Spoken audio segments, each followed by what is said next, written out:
do that if you don't know. My guest tonight, as I said, Marshall Masters, an incurable optimist at heart. Marshall is in it for the species. His mission is to help others become self-informed about future catastrophic threats. He also believes that men and women must face the next global catastrophe as co-equals and advocates, a service to others approach to survival. Marshall's secular interest in surviving global catastrophes is the result of several milestone experiences in his life. From 1984 to 1988, Marshall worked as a science and technology features producer for the cable news network CNN and the Texas cable network TNN. In 1989, Marshall moved to San Francisco to pursue a career in informational technology as a freelance technical writer. 2 months later, the Loma Prieta earthquake rocked the entire Bay Area during the World Series, and as a result, I think he's been really looking into this Planet X thing, and he has definitely done some serious research on this, and he's been getting the word out about it, and tonight he'll get the word out about it here. In his website, www.marshallmasters.com. You can also check out his video at www.twosunsinthesky.com and any other websites he might suggest tonight. So let me get him. He's going to be joining me here on Skype. So I'm going to go ahead and get him connected with us here. So hang on for a moment. Be patient, and I'll find him. I got so many people on my list. Okay, here we go. All right, so everybody please welcome Marshall Masters back to Late Night in the Midlands as soon as he picks up. Marshall Masters, welcome to Late Night in the Midlands. All right. All right. Yeah, it's a pleasure to have you back. It has been a while. Yeah, it's been a good time. Yes, and a lot has happened since then. That's an understatement. Yes, it sure is. So, yeah, we're live and ready to go. And are you getting any feedback? I'm on my middle speakers, but I can switch to a headset. No, I'm not getting any feedback at all. Good audio? Yeah, good audio. Excellent. All right. So, Planet X. This has been an interest of mine for quite some time now. I've been covering it and trying to get to the bottom of it. I know a lot of my listeners have been saying, Mike, you got to get some more guests on about this. We want to know what's going on. So where do we start with all this? I mean, first off, I guess the big question is everyone wants to know, is this real? For me, it is. Absolutely. So, yeah, I mean, this is something where, and what I'm telling folks, particularly with the study that we're doing now, is believe nothing and observe everything. Right. And that's the only way you just observe. That's what we're doing now. I mean, I just updated our archive image database on this story we're following. We have over 1,000 images. All right. And I mean, I'm starting to feel like I'm, Jim Delatosa doing ufology here, and, we just have this massive number of images, and folks are responding in different ways. By and large, I mean, the video that we put up is 5-to-1 positive. But on the folks that are not positive on it, I've never seen a more vocal group of hand-wringing and anger, since I started doing this. The topic is, this topic, and particularly what we're following now, seems to really provoke, in some people, some pretty negative reactions that are just emotional.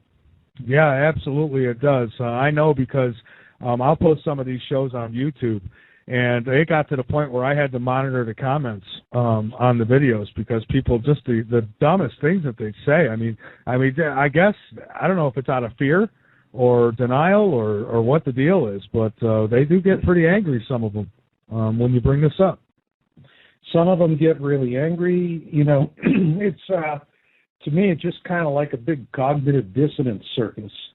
And cognitive dissonance is a technical way of saying, don't confuse me with facts, I've already made up my mind.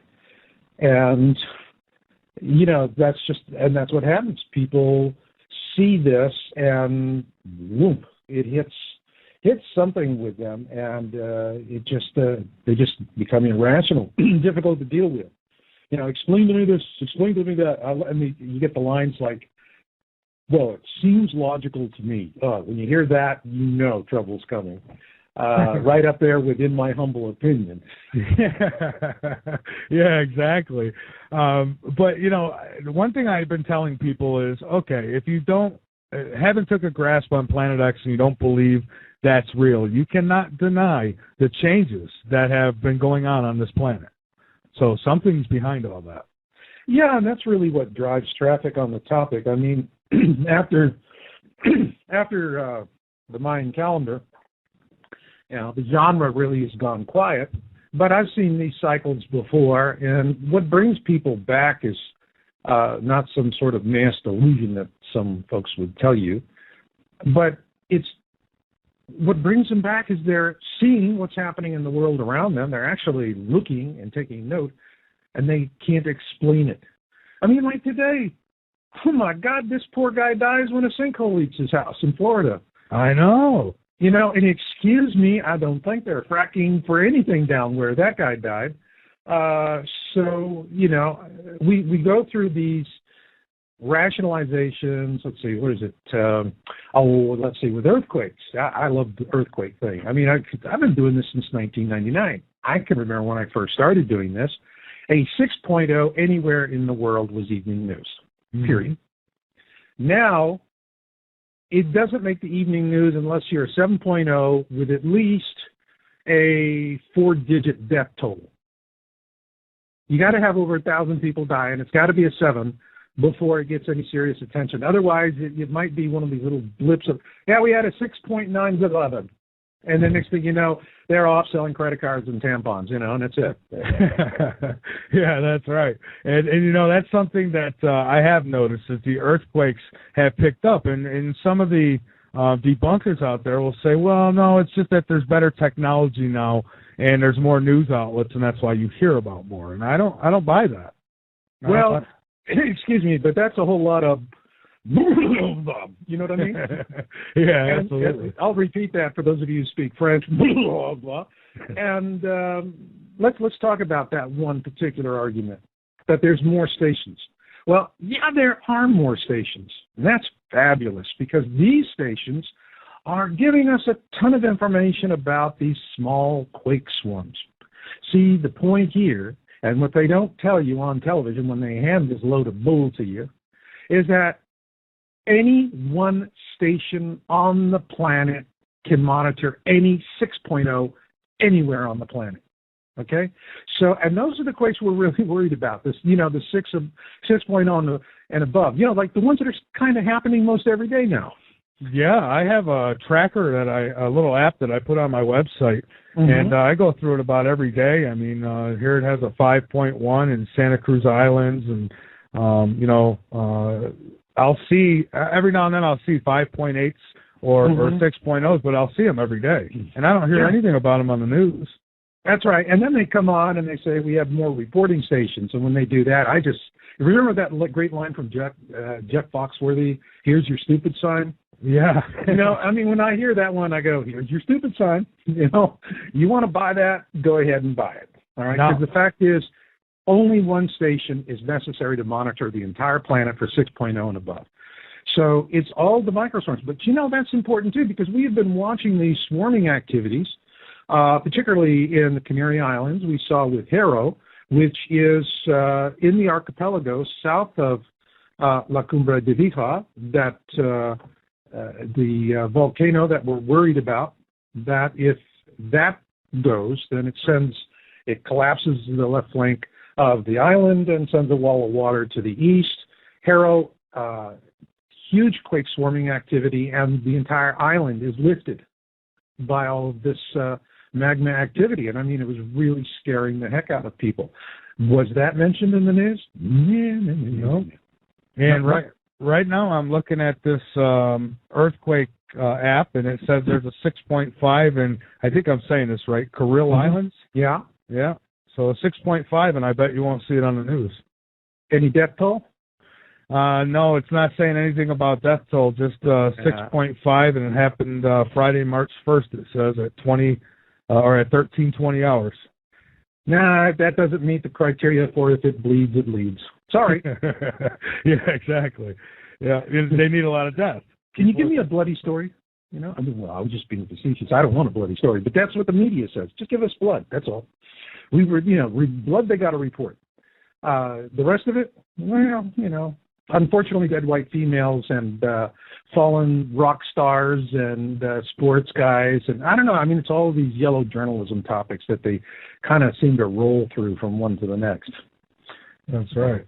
So tell me, when did you say 99 is when you first took an interest in Planet X? And tell me what it took for you. I mean, you obviously did a lot of research. And at what point did you finally say to yourself, oh, my God, this is real? Okay. Well, in 99, what we started with, in 1999, my first thing I started with the Millennium Group.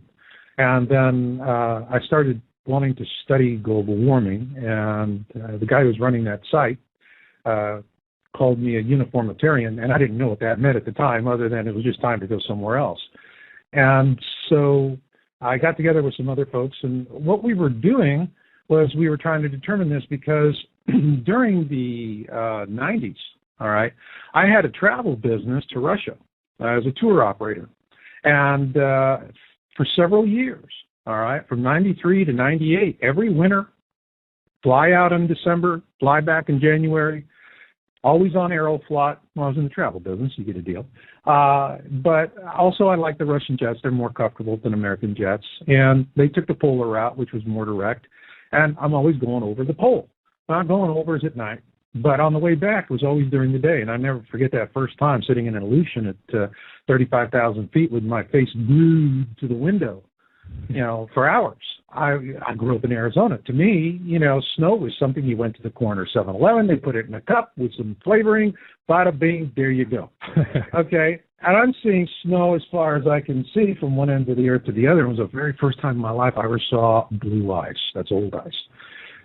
Wow, that was amazing. It was all beautiful. It was unbroken fields of snow, just as far as you could see in any direction. And over the years, progressively, year after year, it was never kind of like highs and lows, up hills and valleys, as Johnny Carson would say. It was just a steady deterioration. And by the last trip I made in 1998, what had originally been in 93, this incredibly beautiful field of white snow and blue ice, and was so busted up now, it looked like the broken windshield of a car in a wrecking yard. It was that smashed up. Wow. And when I saw that, I said, okay, do I believe my lying eyes, or do I believe the guys the energy companies are paying to tell me not to believe my lying eyes? I pondered on that for about half of a New York minute, and it was definitely, I'll go with lying eyes. And that's what I was really trying to figure out. Why was the pole melting? And we got into that, and we started saying, okay, you have global warming, and then the whole case is it's anthropomorphic warming. We're emitting all this CO2 and, burning the lungs of the planet, the Amazon rainforest, and all these other things that we're doing. And the question was, is mankind solely responsible for what we're seeing? Well, we did a lot of study, 3 of us doing this, a small group of Minsons, and what we found was that anthropomorphic causes are authentic, and they are contributing dramatically to the problem. But what's principally causing the weather is that it is coming from the sun.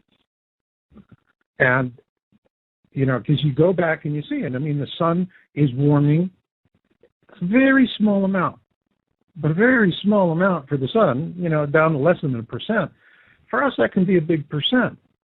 And so that's what we were seeing, was that the Earth was warming in response to the sun. And what told us that was we started looking at what was happening with the other planets in the system. All right. I said, okay, we got an atmosphere. I was just going to say that.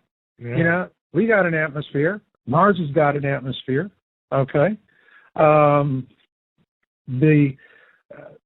What's happening? Well, we look at Mars. You look at Jupiter. You look at anything that's got an atmosphere, everything's perturbed. And even more so today. It's even more so extreme today. So we see all of this going on.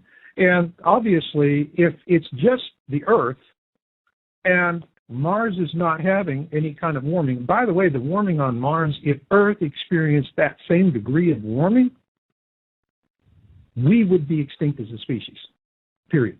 Right, because Mars, I believe they registered a 40-degree temperature on Mars about a month ago. Yeah. And it's 40 degrees. We can live in 40 degrees. Yeah, you know, kind of like Poughkeepsie. But so, you know, we're seeing all this stuff, and we're going, okay, so it's the sun. Well, what's making the sun good? Now you got to, you know, you get to these decision forks on the path. Next decision fork on the path is this natural variability of the sun, all right, or is the sun responding to an interloper? So we've got 300 years of information on the sun, which really, you know, we think 300 years is a lot. It's kind of like a fast blip on a cosmic scale. I mean, our whole species on a cosmic scale fits somewhere very nicely between tick and tock somewhere. Yeah. And so we're seeing this and we're going, all right, we've worked through this. The sun this is not natural variability because the warming trend started after War II, okay? And that's when the data took us back, was after War II. Well, next thing is, if it is obviously the sun, and this is not natural variability, then it is a perturber. That brought us to the next decision fork. If it is a perturber, the perturber is going to be one of two things. It's going to be a rogue, which means it flies into the system and flies out of the system, and thank you, it's gone, let it be a grief for someone else. Or it's a captive, which means it's in orbit around the sun. If it's in orbit around the sun, it's kind of like in-laws coming to visit, you know? And you just can't stop it. So this was just something where we determined that it was in an orbit around the sun because we went to look for historical accounts. And yes, I mean, there's Zachariah Sitchin, but we didn't want to be pigeonholed as Sitchinites, all right? What we were looking for was something that would say essentially the same thing, but not Sitchin, which we found that. And the more you get into it, actually, there's vast amounts of folklore all across the planet on this subject. So there are many ancient races that have talked about it, many different names. You know, the early Egyptians and the Hebrews call it the destroyer. And depending on which translation of the Bible you're reading, it'll say destroyer, particularly if it's the newer translations, because they go more to the etymology of the word. There is clearly this pattern that is going on. And we're still, you know, we're following it. And what we're following right now is we have a feed that we're monitoring. And this, by the way, is something everybody can do. And I'm really excited about this feed from the standpoint that everybody can do it. If you go to my website, yowusa.com, or you can go to twosunsinthesky.com, you get there, you can navigate to it. I got the links. There's a link for the webcam in Costa Rica, and also there's a link for weather conditions for that webcam. And what I would tell you is that check that first if you're planning to do some viewing and if relative humidity is over 85%, you're probably going to have a sketchy day. So you want to have that, you know, the lower the relative humidity, the better the viewing is going to be. But still the same. It's like living in Northern California. You don't like the weather, wait 10 minutes. Yeah, because I've gone over there a couple times to look, and both times I've lucked out, you know, hurry-up looks, but it was kind of cloudy or foggy, so I wasn't able to see good. Mm-hmm. Yeah. Well, you know, I've had days where I've been able to sit and watch it, and this is the one thing when I talk to debunkers, and, you know, they go with this shoot from the hip nonsense. Well, it's Venus. Really? It's the moon. Really? It's a lens flare. Really? It's a defect in the lens of the camera. Really? And at that point, I proceed to whip them like a rented mule. Because I got data, baby. I got the data. I got over 1,000 images and videos on the site, and my subscribers can download. We're archiving all of this stuff. And so when we get a question, so it's not like sitting there and pondering the imponderables, which folks love to do that. If I got a question, I don't post-mortem the results. Because personally, I'm doing everything I can to debunk my own data because I really don't want this to be what it looks like it could be. Because if that's the case, yeah, it's the end of life as we know it. Not the end of us, but the end of life as we know it. So we've been following this thing. I call this object Bluebonnet because it's what it looks like. I have a video up. It's 15 minutes. And 9 times out of 10, when people ask me questions, or more specifically, when I get emails, 9 times out of 10 when they say, it's this or that, and I go, well, thank you, now I know you didn't watch the video. Yeah. Because all of the technical explanations as to what you're seeing is in the second half of the video. They never go that far. They get into it for a few minutes, see something, and boom, have an emotional reaction, and next thing you know, the babble comes out of the mouth. I'm just saying to people, hey, why babble? Why be emotional? Why be crazy about it? Whatever's going to happen out there is going to happen out there. We can't change it. We can't legislate it. We can't sell it to Wall Street. Okay?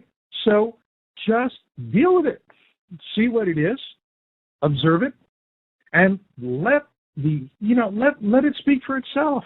The image will speak for itself. It will tell, it's going to show you what it is or what it's not. And, there's times, I wake up in the middle of the night and I go, hey, I think I got an idea to debunk this. Yeah, oh, great, love it. I'd go back into my database. Like I said, over 1,000 images and videos.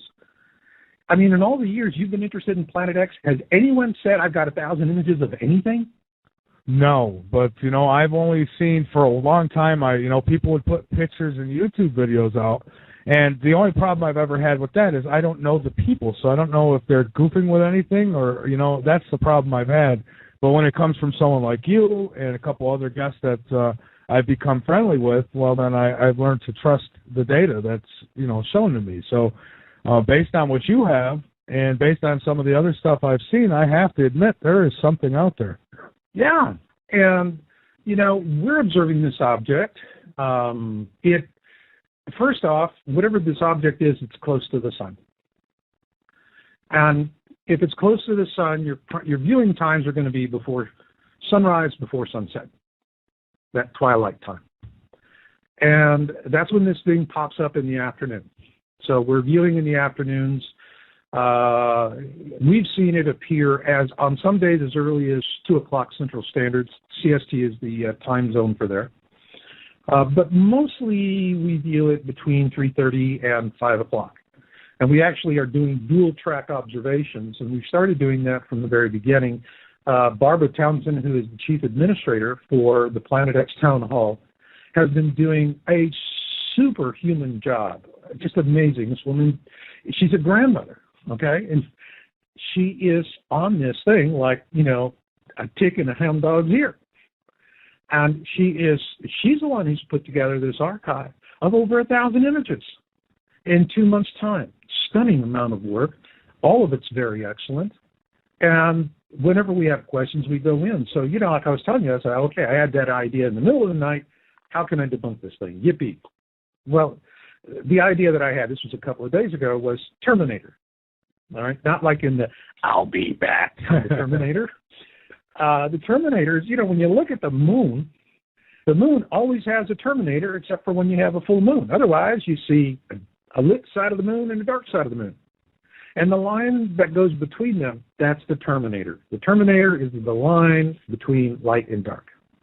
Mm-hmm. And this object clearly has a terminator. That was the first thing I saw about it in January when it came to my attention. All right. Actually, I first heard about it in December. But it was January before I really had the first look at it. The guy that reported it to me, the first report that came in from, he's going, I think I found it. And I looked at it and I go, no, It's the moon. Moonrise. Go check the moonrise tables. It'll do you wonders. And because moonrise for this volcano in Costa Rica is in the mornings. All right. So yeah, we have wonderful images of the moon at about 6 o'clock in the morning in the month of January, whereas everything we have on Bluebonnet is late in the afternoon. And then, there's the folks that go on about it's Venus. All right. Well, no, it's not Venus. Because this thing is, we have images now dating back to 2010 that we're looking at, some motion studies that came from a fellow there in Costa Rica who was fascinated with it. He posted a series of videos and then never did anything more with it. We also found a substantial database of images from last year, and that was from the United States Air Force Academy up I don't want to say which one. By the way, interestingly enough, as researchers, when we do get lucky, it tends to be on military sites. Civilian sites are really heavily groomed. Yeah. So we've got like 76 images of the thing, all, from last year, from April through to December. And what we clearly see is the object is below the ecliptic. Whereas the stuff we're tracking now, the object is above the ecliptic.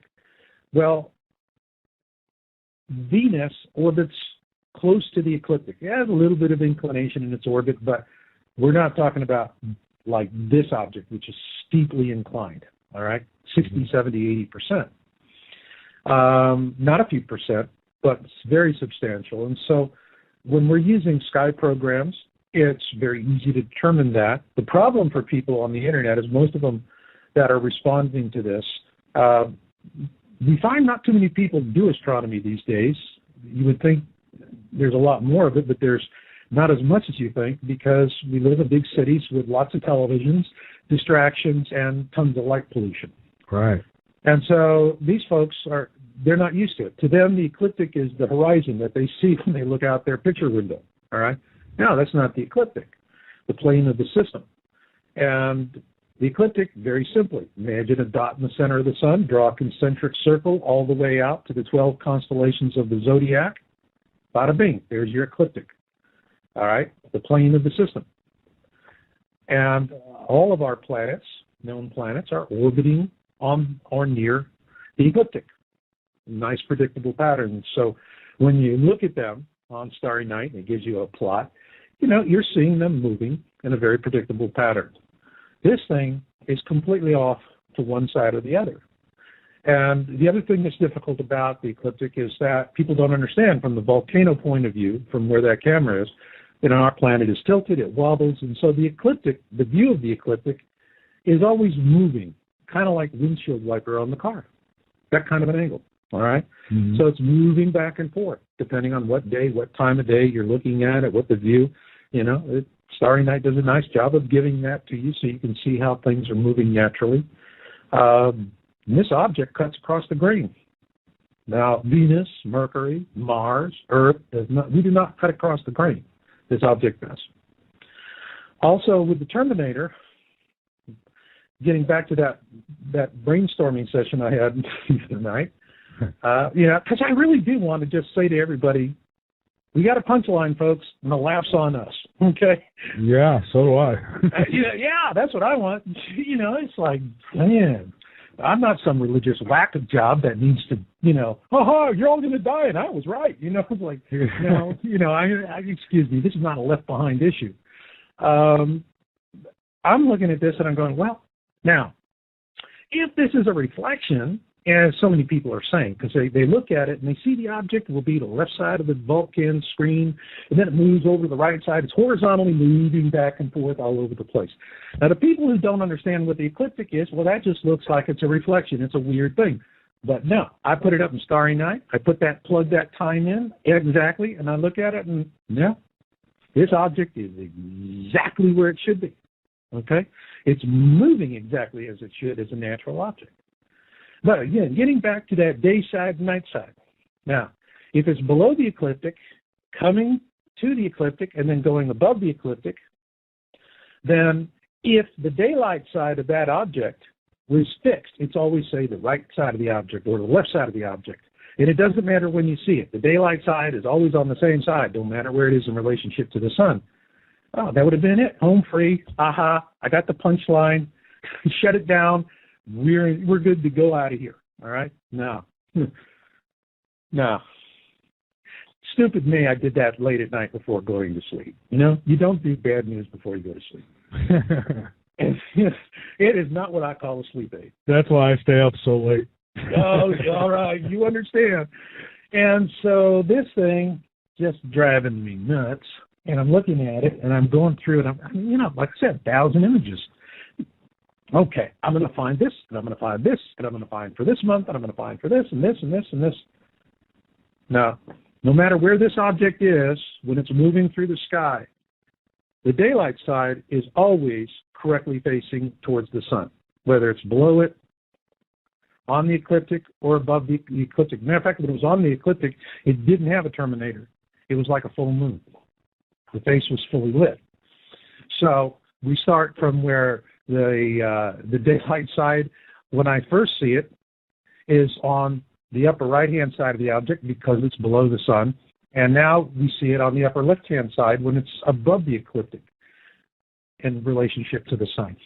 So that's the problem we have with this, is that everything comes back to, hey, this is how something natural is going to perform. I see. So, okay, Marshall, we are back, and I have a question here. Have you or any of your colleagues noticed any kind of difference in maybe a wobble to the Earth or the Moon caused by this, or maybe any of these objects, these planets or anything being out of place, or constellations being out of place because of Planet X? I've gotten reports about stuff like that. You know, that's a good question. I mean, that's one of the things that we're asking ourselves, because I use an old program, Starry Night. Well, it's not old. I mean, it's a great program. If you have a telescope with a motorized control mount, you can hook it up to your laptop with Starry Night, and just like they do in the big observatories in Haleakala and these other places, punch in your coordinates and boom, you can just take and put you right on what you want to see. And it gives you a tremendous view of the sky that's completely accurate and correct, as opposed to the kind of things that we see on the web, the little freebie tools that people use, which are just two-dimensional representations. They really can't see the depth of everything. But as I look at this and I look at the object, and first off, Blue Bonnet, I've seen a lot of observation images of Venus.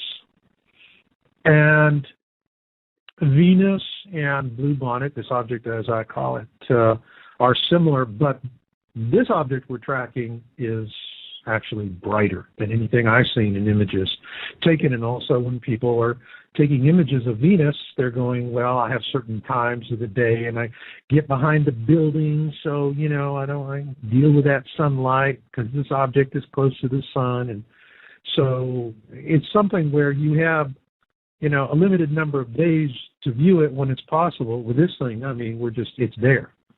It's there throughout the year. So when Venus is on the other side of the sun, this thing is there. It is visible, and it's brighter, but still the same. We're saying, well, if it is Venus, and it's not where the astronomy software is telling us it's supposed to be, what does that say? And that's part of this mystery, and that's the reason why, you know, I decided to do some interviews to go out and see if we can get somebody to do some corroboration here. There is another volcano, and it's very close to it, to Turrialba. Now, Turrialba is closed. We can't get up there. It's an active volcano. It last erupted last year, and it's venting toxic gases. It's got a very active vent, and so it's just not safe to be there, whereas Irazu is fine. And Irazu actually is a little higher up, and it's just a little bit below, closer to the equator than the other volcano. But you're talking about, I mean, there's a picture that is taken from an airplane, a Cessna 182. You can see both volcanoes from the aircraft. So they're really fairly close. And what we're trying to do is see if there's anybody in Costa Rica or anyone that's going to go take a vacation down there, and they want to do something for a day to have a good laugh at the expense of some crazy Americans. And to go out there, make sure they're there in the afternoon from about 2 to 5 o'clock, and with a nice camera, and to see if they can, if the viewing conditions permit, the object is visible. That, of course, is viewing conditions, and that's part of the thing that another big debunking issue we call it dances with clouds. Mm-hmm. And, I'll have somebody and they go, well, it's in front of the clouds, it's a reflection. Really? I got a gazillion pictures of it in front of the clouds, behind the clouds, obscured by the clouds, halfway obscured by the clouds. How do you explain those? Well, we're not talking about those. We're just talking about this. That's the answer. Yeah, of course. It literally is. It's kind of a convoluted logic dance. You'll say, "Is this a real object?" And you look at it, and they go, "No." Why? Well, it's not real because of this, this, and this. If you had that, and that, you'd have a real object. But you've got this, this, and this. So I got 1,000 images in my archive. I go get a whole bunch of that images. Come back, show it to them, and what do they say? Still a reflection. What do you mean? You said this, this, and this wasn't real, but that, and that was real. I got that, and that for you. You say it's not real too, and why? Well, isn't it obvious to you? It's not real because that, and that is not this, this, and this. It reminds you of that old comedy routine, who's on first? Yeah, they seem to always have an excuse. And, and I've looked at pictures, and I'm honest with people. I'll say, well, that could be a double exposure. That could be, and, most people will prove to me why it's not what I think it might be. Mm-hmm. And, and then there's some who try to play pranks, and they put false information online. I think, there's got to be debunkers that are actually paid to be out there for things like this, and they do a good job of confusing people. They do, and for years I've been watching them plant these cell phone sundog videos, and the reason why I know is I got taken in by one in 2003, and you got to deal with. Back then, I was dealing with a guy who was, former intelligence. And you always want, maybe they're still playing the other side of the street, Yeah. You don't know how many sides of the street they're walking on. And he got me on this one, and and I was on coast, and I put my foot in my mouth, and God Almighty, if something don't piss you off, that's it. And ever since then, it's like the Irish say, first time shame on you, second time shame on me. Hey, George, I got that one right, W.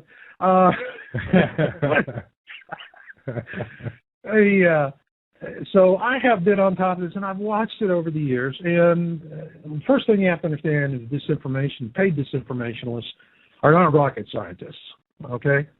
These guys basically do this to pay their child support. That's it. Right. They are not clever. They are about as petty as cheap little retail clerks.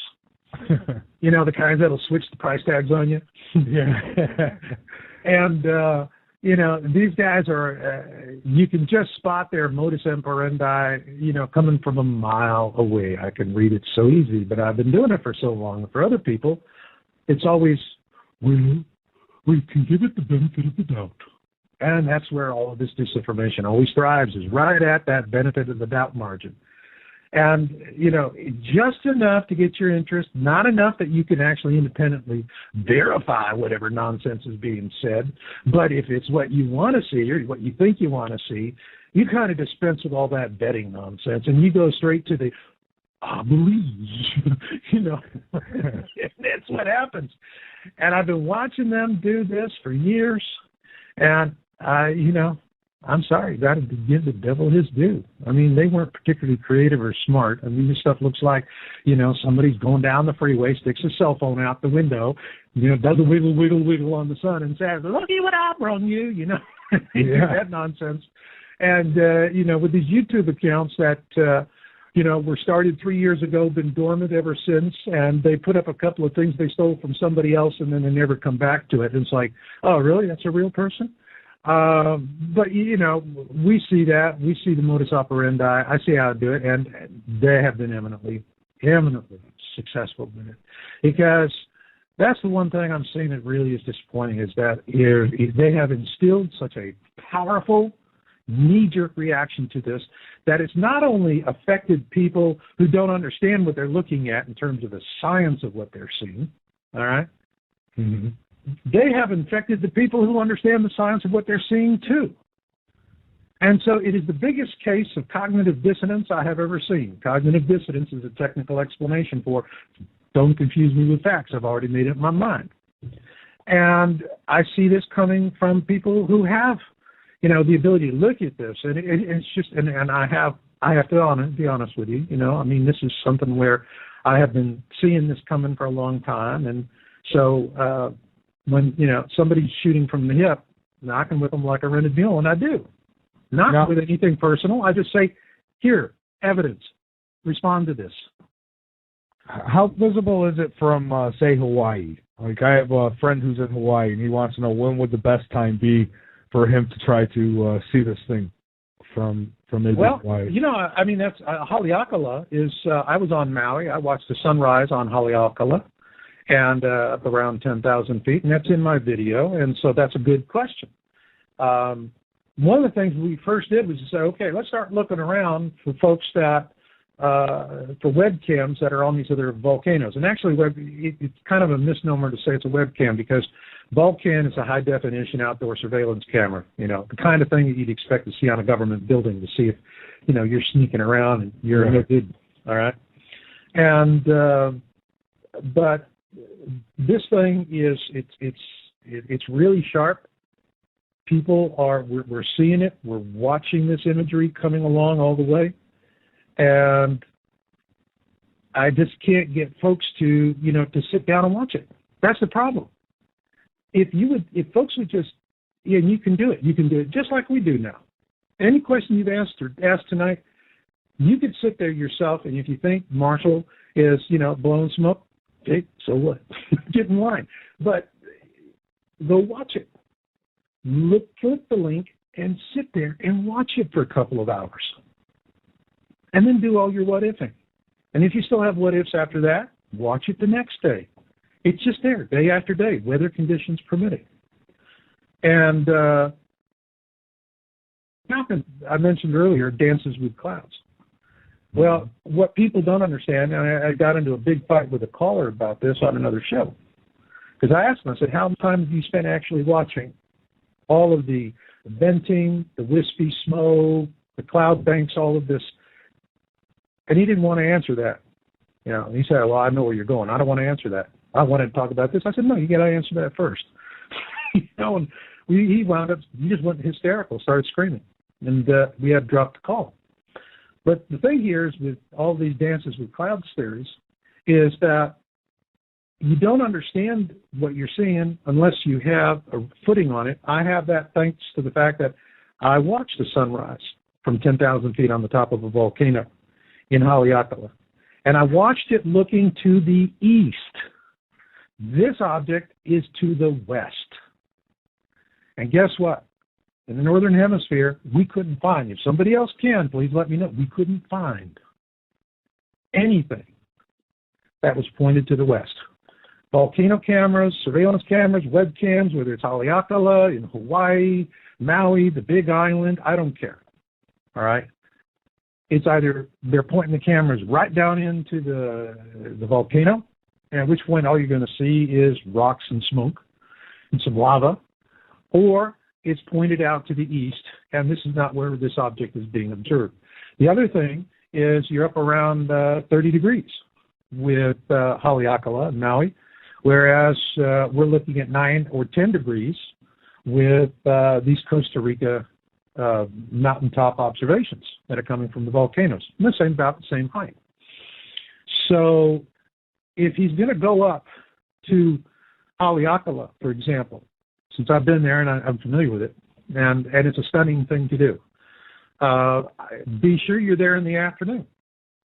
And you're looking out to the west. But conversely, I would say try Haleakala in the morning as well, before sunrise, because that's when this object is going to be visible, before sunrise or before sunset. But we haven't found anything anywhere else that's getting a good bead on it looking to the east. It's just to the west. It's this one thing, and frankly, there's on the 10th parallel, there's not much. You got Costa Rica, then after that you got Caracas, Venezuela, and Ho Chi Minh City. Ho Chi Minh City is like less than 100 feet, above sea level. But for you folks out there in Vietnam that are listening into the show, if you see it, give us a jingle dingle, will you? Yeah, and I tell people this all the time. Is if you're in a part of the world where you can view this, let me know. And I have had people send me pictures of two suns, but again, I'm at a point where it's like, do I know the person? Do I know I can trust the person? And that's where I get leveled off at. Now, I believe this object's real. I believe it's out there. But again, I'd like to see it. I would love to see it with my own eyes. Well, if what we're looking at is the object, I'm seeing it most every day. Yeah. Hey. Okay. And,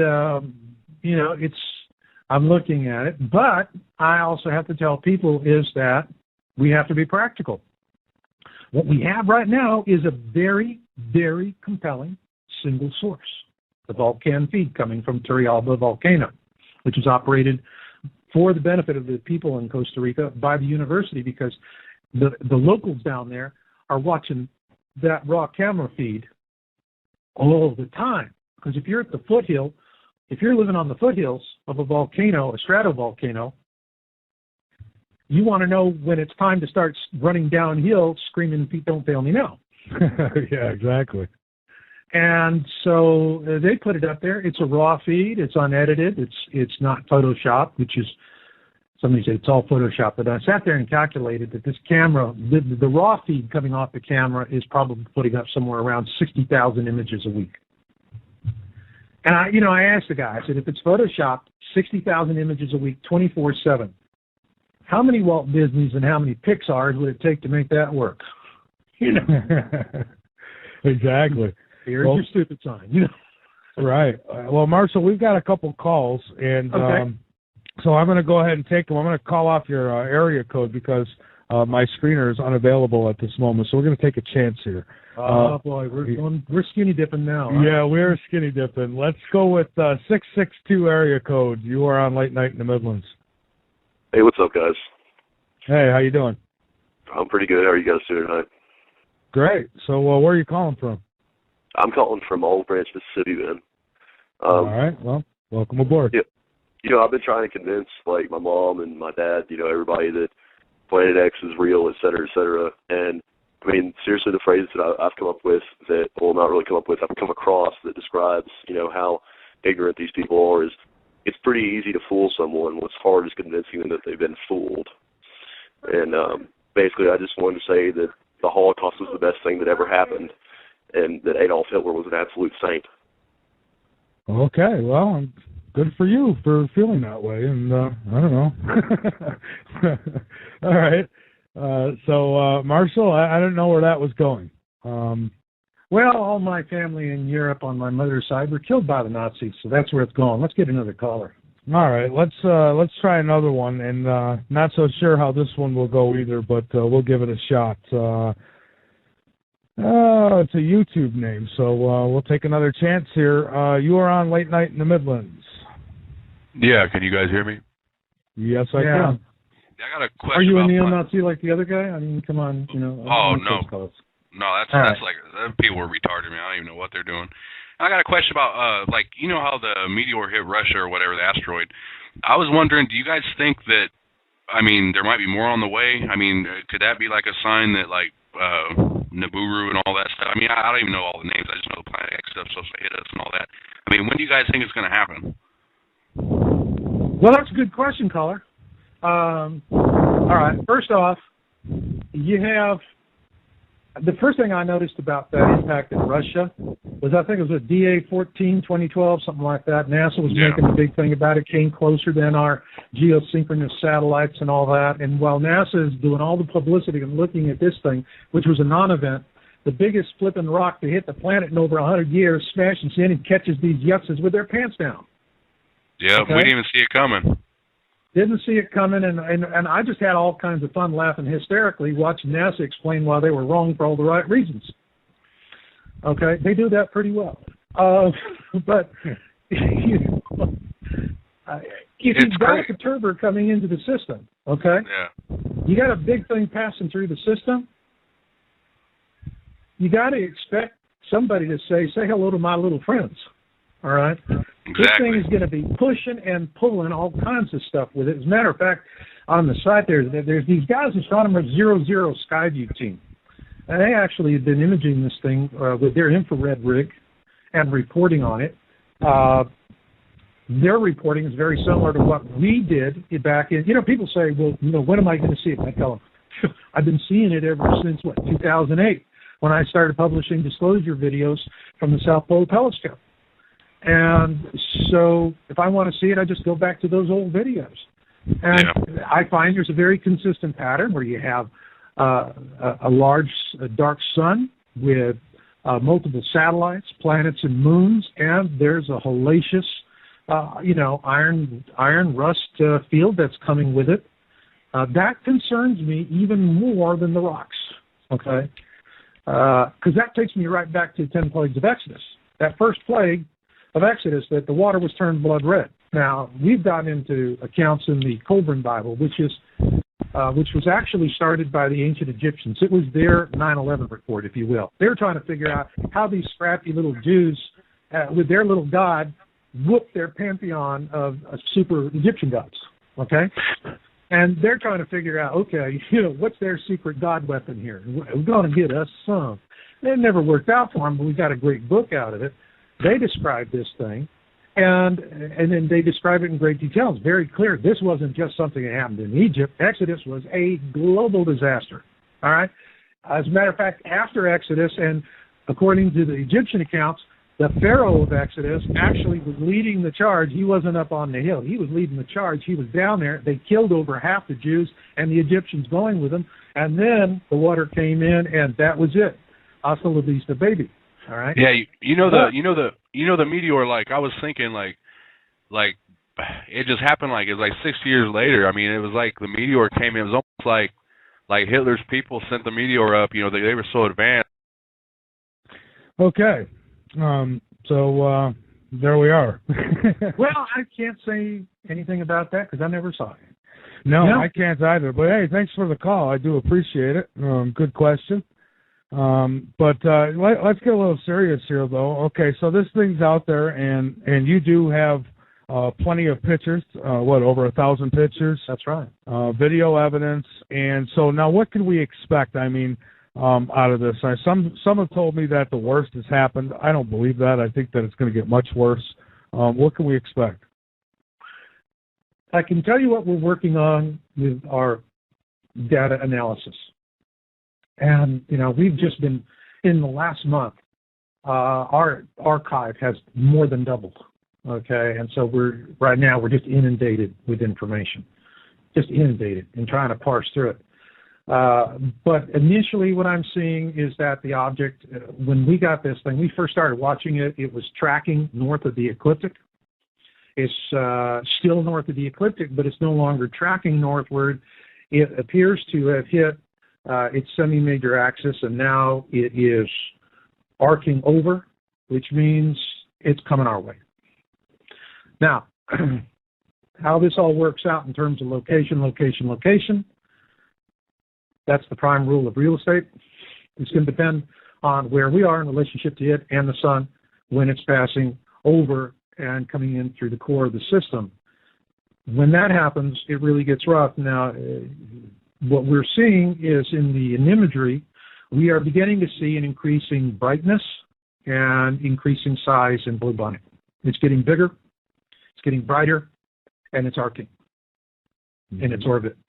So that would mean if this is an object of concern and we don't have any other source of corroboration to tell us it's more than an object of interest, then I would assume that later this year, where it's going to start becoming more visible, and towards the end of the year, I'd say, after about the midpoint of the year, it would become naked eye visible. Once it's naked eye visible, of course, then there'll be an announcement.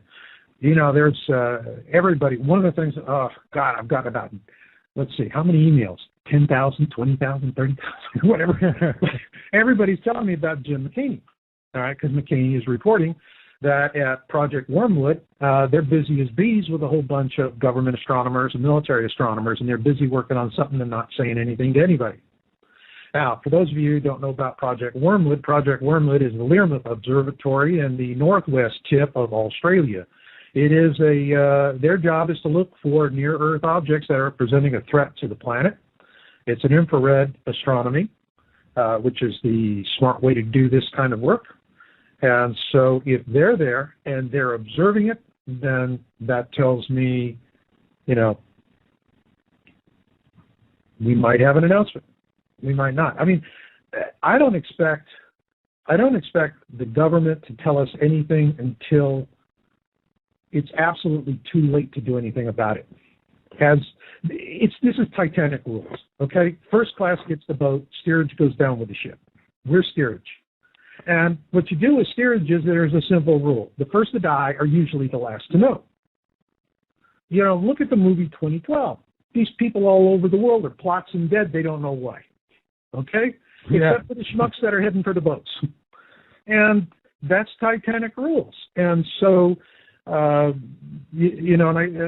for years I've always heard people go, oh, our government would be honest about something like this. Oh, I hear that all the time. Well, if it was true, we'd hear it on the news, and the government would tell us, and that just makes me want to, turn to stone and crumble.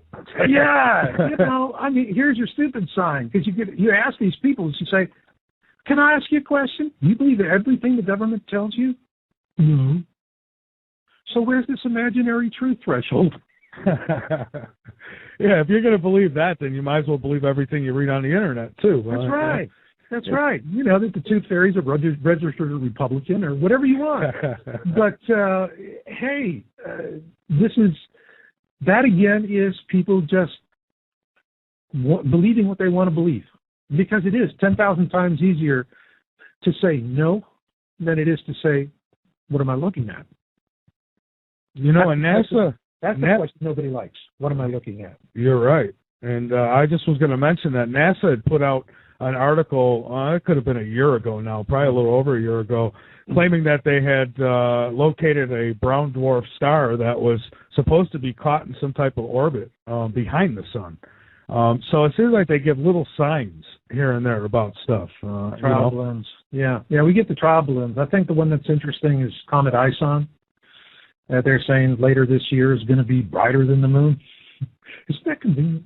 Yeah, isn't it? And that's what I said. I thought about that when all the hype was going around about Comet Elenin, too. And I thought, well, maybe they're telling us we're going to see this in the sky because they're covering up for what we're really going to see. But that wasn't the case with Comet Elenin. But with this next one, that could very well be the case.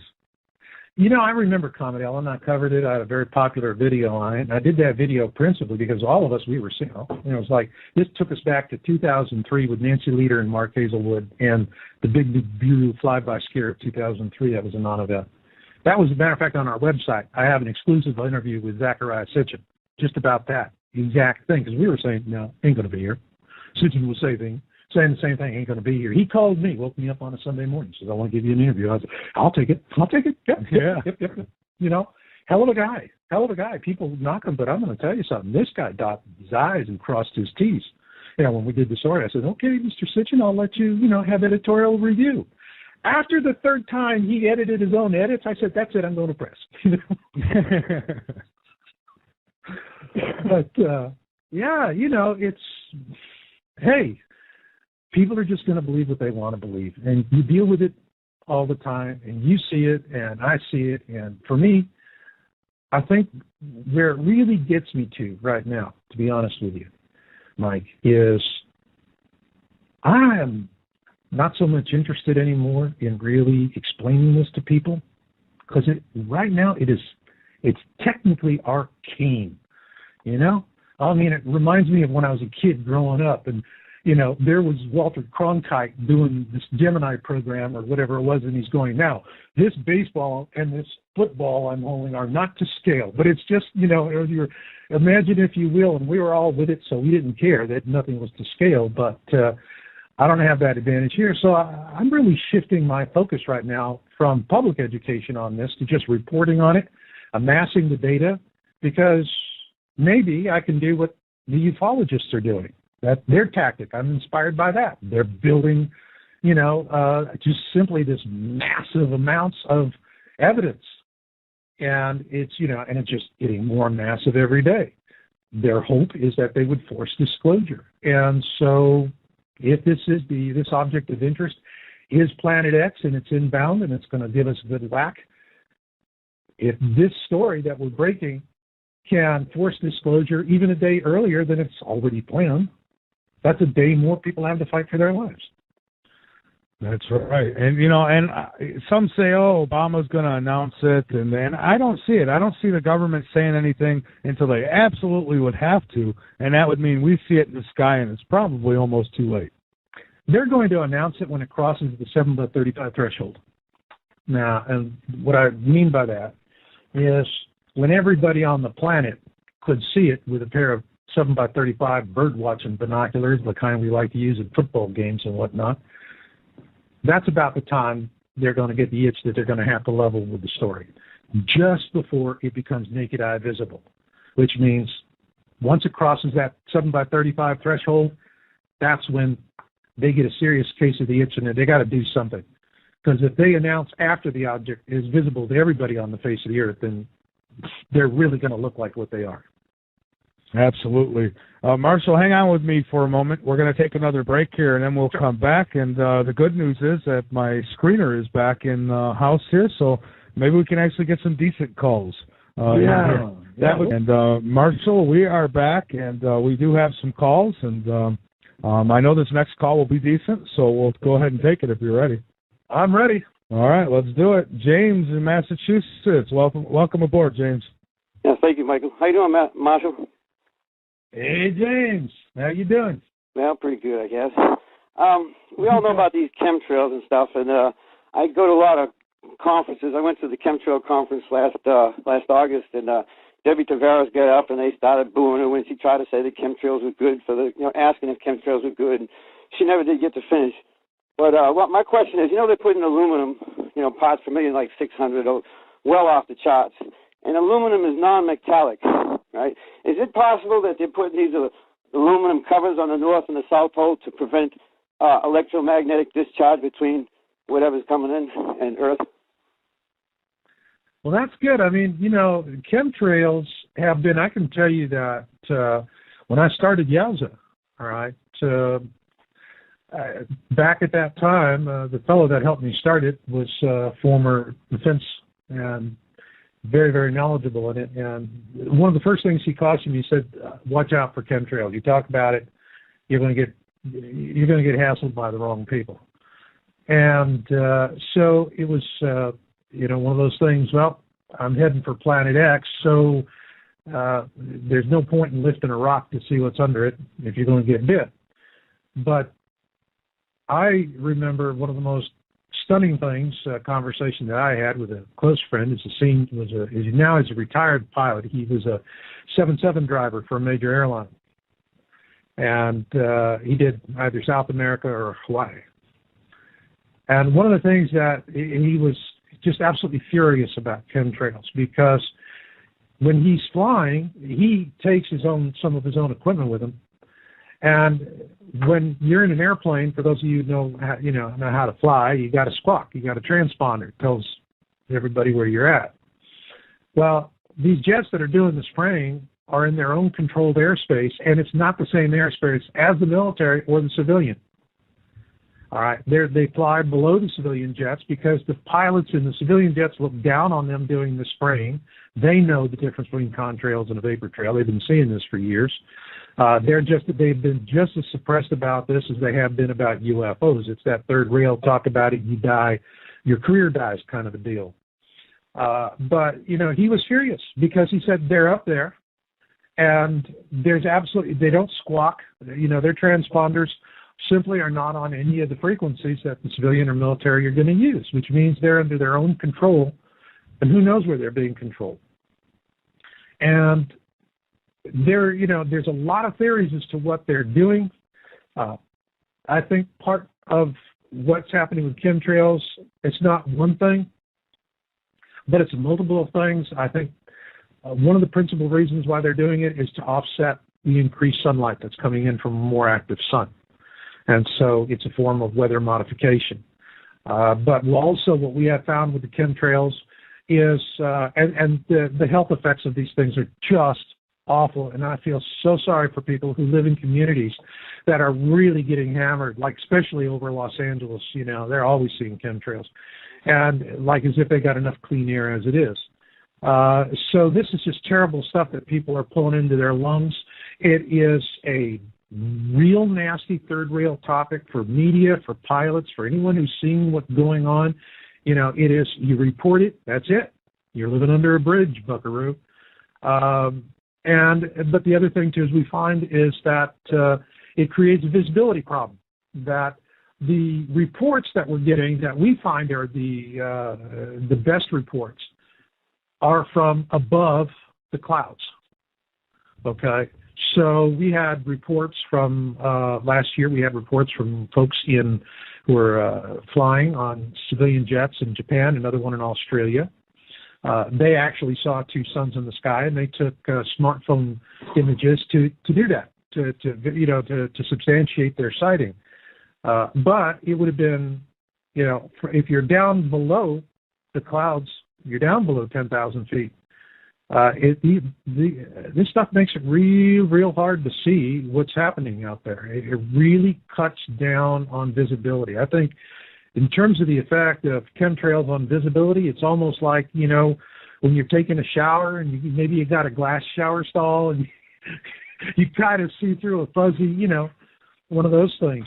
And it does that. So there's a huge story on this, and it does concerns me deeply, concerns for a number of different reasons. But why are they operating in their own reserved airspace? Why are they dumping this stuff on us that is having all these harmful health effects? There's no upside to this story, my friend. I fly a lot, and I wear my, Who's Spraying the Sky shirt every time I fly. And as I leave Good for you! As I leave the plane, I tell the pilot, I say, nice flight, except when we hit the chemtrails and it threw us all over the plane. And they kind of get a laugh out of it, so, pretty neat. But I got one other thing. Is it a nervous laugh? Is it a nervous laugh? Just stare at me. Don't even, want to acknowledge it. Just, kind of blank stare. Hey, Fred, it's one of them again. TSA will make friends with you. Oh, yeah. Let's have a cup of coffee. About 7 years ago, I noticed that I was getting a lot of static electricity at certain times of the year. And then I started to hunt it down. And about 5 years ago, I realized at the times that it was happening. And when it happens is right around 2 weeks during the summer and the winter solstices, just those 2 weeks. And building up to 2011, the guys at work didn't want to go near me because every time I would touch something, there was sparks coming off the end of my finger. And I thought that 2012 was going to be like, what's his name says, it's going to be a doozy, and, I'd be zapped to hell. And I didn't get nothing. As a matter of fact, in 2012, the first solstice, I had no static electricity. The end of the year, it was late. It was actually 2 weeks late. Instead of getting it around December 21st, I got it just right around the first of the year, and it lasted 2 weeks afterwards. Is something going on with the static electricity or something from the chemtrails or whatever, or Nibiru? Well, I don't know that the static would be coming from Nibiru. I think that the issues that we have with Nibiru are going to be how it interacts with other objects in the system, which would then have downstream consequences for us. So it is not a direct threat.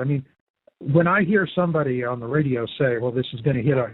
And here's a good indication of disinformation, because when you do see mainstream report it, they always say the same thing. They're predicting Planet X is going to smash into Earth, okay? I'm going, what do you guys got, melancholia on an infinite loop or something? nobody is saying that. We're not saying that it's going to hit the planet. But it's going to drag around a lot of problems. And the sun is going to be interactive with it. I have to tell you, I did a series. I published a book called Jesus in the Third Temple. And it's an excellent look at Christian eschatology, which is the study of end times. And as the more I got into it, the more I began to realize I don't care what I'm saying about the worst that could happen. I look like Mary Poppins compared with the New Testament. Okay? And the New Testament's telling you, what is it saying? We're going to get roasted. The sun is, I think, 7 times hotter than usual? And so the more I study that, the more I begin to wonder if the New Testament really wasn't a Nibiru flyby preparatory from 2,000 years, that, to get that knowledge embedded, that people would look and see what's happening and to be aware of the world around them. And I see that. And I also see, a lot of people think, they say, well, December 21, 2012 was a stupid non-event and we were all idiots. And no, it didn't play that way. I remember that day because Drudge had a couple of links up to there to a couple of guys going, yeah, yeah, yeah, yeah, and he took them down within a few hours. All right? Because December 21, 2012 did exactly what that prophecy was supposed to do. And it did it brilliantly. I've been doing this for over a decade, and I've never seen so many people looking. That's all. Just looking. And that's what a prophecy is all about. It's to make you look and to think about your world and what is happening to it and to you. And so it was very, very successful. And I think that for Christians, as they look into what the content that is in the Bible, that there's no question in my mind, Christianity as a faith has been a very powerful preparatory, but also I've been studying Islam. And I've been looking at some of their predictions. I thought Christians were tough. I thought the Christians were really dire. I thought they were bleak. Oh, my God, you ought to see what Islam says about all this stuff. It'd flip your brain out. With Christianity, there's a chance you can survive. With Islam, it's like, well, if you're an infidel, that's it. Forget about it. But it's the end of the planet. It's the end of the sun. The black hole eats us. Whoa, their eschatology blows me away. And I keep thinking, man, maybe am I too passive?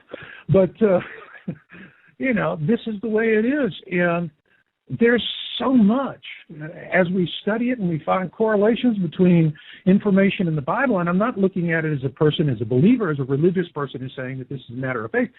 I'm just looking at it like a researcher, and I don't make any difference between the Bible and anything else. It is a source document. I just look at, what are they saying? That's it. That's all. I don't want to, post-mortem anything. What are they saying? My philosophy is believe nothing, observe everything.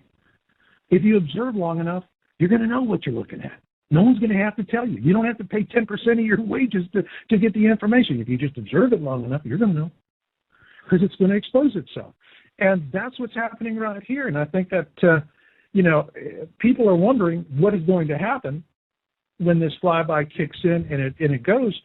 And what I'm fascinated in seeing is how much the world's religions have so much material embedded in them to prepare people for that event. I see. Hey, Marshall, I just want to interrupt quickly. There's a guy in the chat room who claims that all this came from Zachariah Stitchin, and I'm trying to explain. He claims he's done his research, but the more I get into it, I can see that he hasn't. And this actually goes back into ancient texts, does it not? It goes back into ancient texts, but what people don't understand from an American standpoint, it's like, as a Planet X researcher, okay, this didn't start with me, didn't start with you, okay?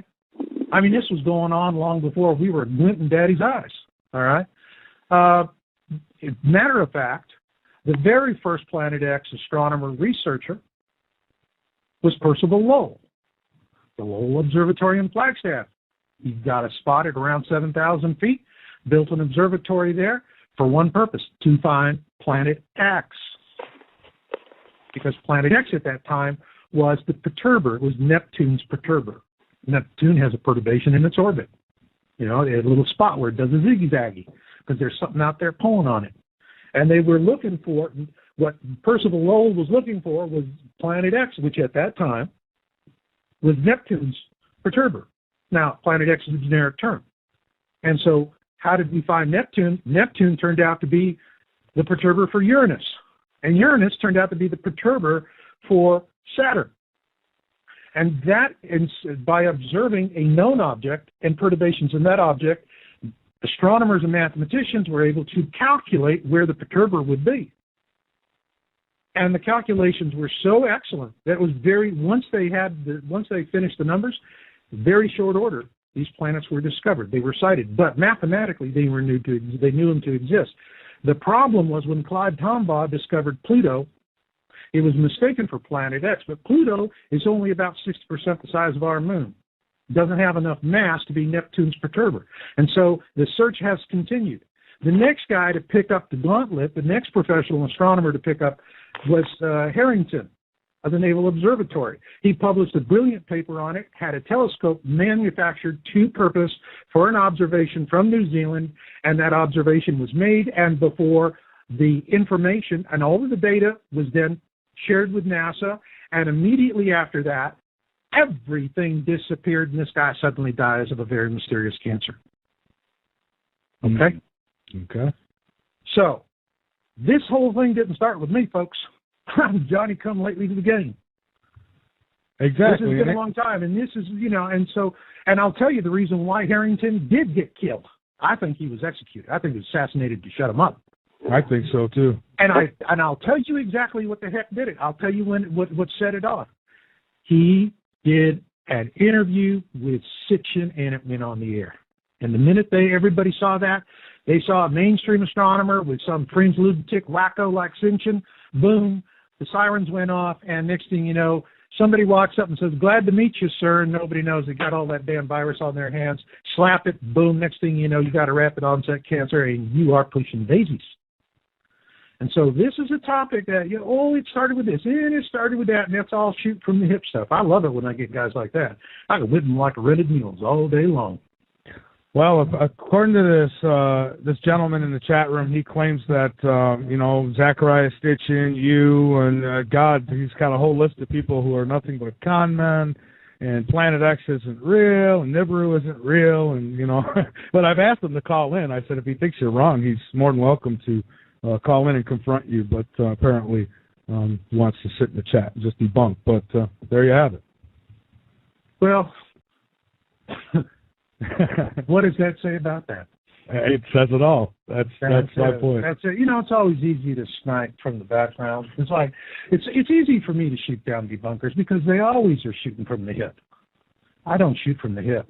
I take aim, and I get the data. Because when I pull the trigger, it's a simple decision of left or right. Which eye do I want to put the bullet through, the left one or the right one? And if you can't do that, don't pull your pistol. Don't slap the leather. Exactly. And what I'm trying to point out here to people who want to argue and say that Zachariah Stitchin made this up or what have you, you can go back in the ancient texts. They mention it there. There's also mention of gods coming from the heavens. I mean, obviously, E.T. has visited this planet. And was worshipped as a god at some point. So, I mean, anybody who thinks that's all bogus, I mean, if you can go outside and you can look in the sky and you can think for 1 minute that we're alone, I don't know. I guess keep watching Dancing with the Stars because, I mean, it's just impossible. I can't believe that people would even think that way nowadays. And then to debunk something, and here's my thing. For me, you don't have to so much prove that something is real. I'm more of the type person, you have to prove to me that it's not real. And, I'm not getting any proof that way, So, again, if you don't agree, you're welcome to call in, as long as you keep it respectful and family-oriented. That is, keep your, foul language out of it. And, you're welcome to call in and debate it. But, the fact is, Marshall, you've got thousands of pictures, and that's like even with UFOs. If just out of the millions of people who have reported them, if just one of those are real, and I know one of them is because I'm one of the people who have seen a UFO, then that's all we need. I mean, that proves it. So that's right. Yeah. And I mean, it's like, and what's the government telling us?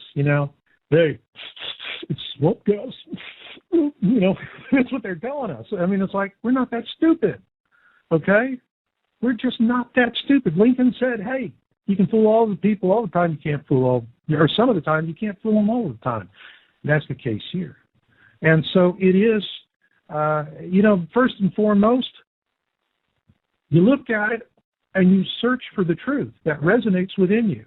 And truth resonates within you when you alone, put it there, okay?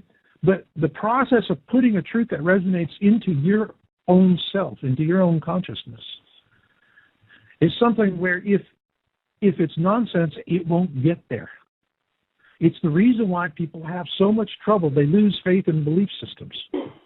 Because the truth that they are believing in is not the truth that they put inside them, and so it doesn't resonate.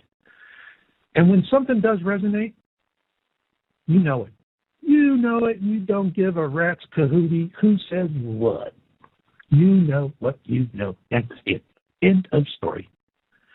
And when you have that, then you're good. Now, you know, it's like, so that one other caller, his family was critical and all of that, you know, and then I have a video, 5 Stages of Catastrophe. It really helps people to explain that. You know, what they kind of miss out on while they're, you know, falling off everybody's Christmas card list is that, you know, it begins with people look at it and they make a spot decision. And that spot decision is, I think I know where this is going, and I'm not going to go there. And that's it. They just shut it down right there. Boom. And they'll say whatever, do whatever, humiliate whatever to make sure that they can just move on away from it and skirt the topic. And that's 9 out of 10, even more.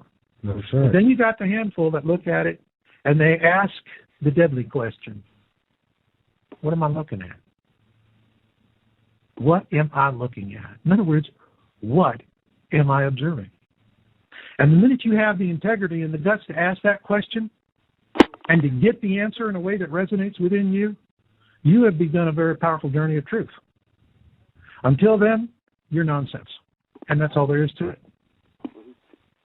That's right. I couldn't agree more. Hey, James, you got anything else that you wanted to add? I'm sorry. I just kind of talked right over you.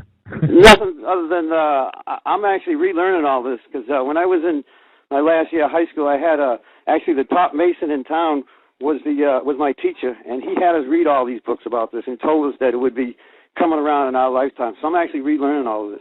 Thanks a lot, Michael. Thank you, Marshall. Good night. All right. Hey, thanks for that little thing you just put in. That was valuable information. Thank you.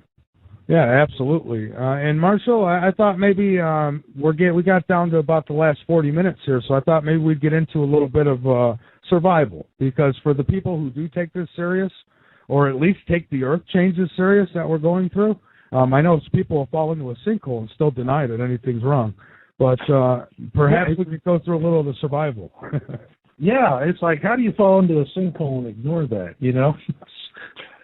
But to this day, I am so amazed at the power of human denial. I know. So am I. You know, it is just really, really powerful. People just don't want to believe it. But in terms of survival, first thing is, I would say, is sit down and reread Exodus. But reread it not in allegorical order. Reread Exodus in scientific order.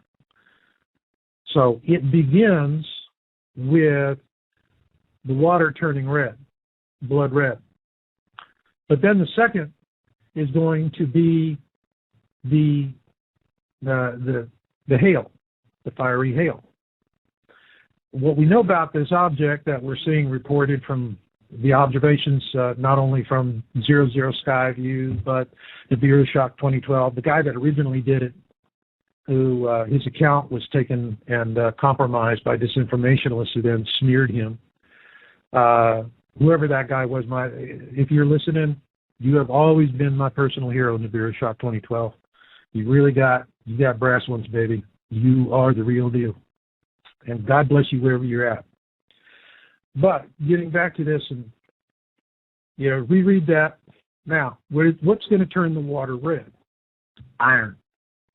And what we're seeing with this thing is it's got a huge field of iron dust coming along with it. we pass through that, guess what?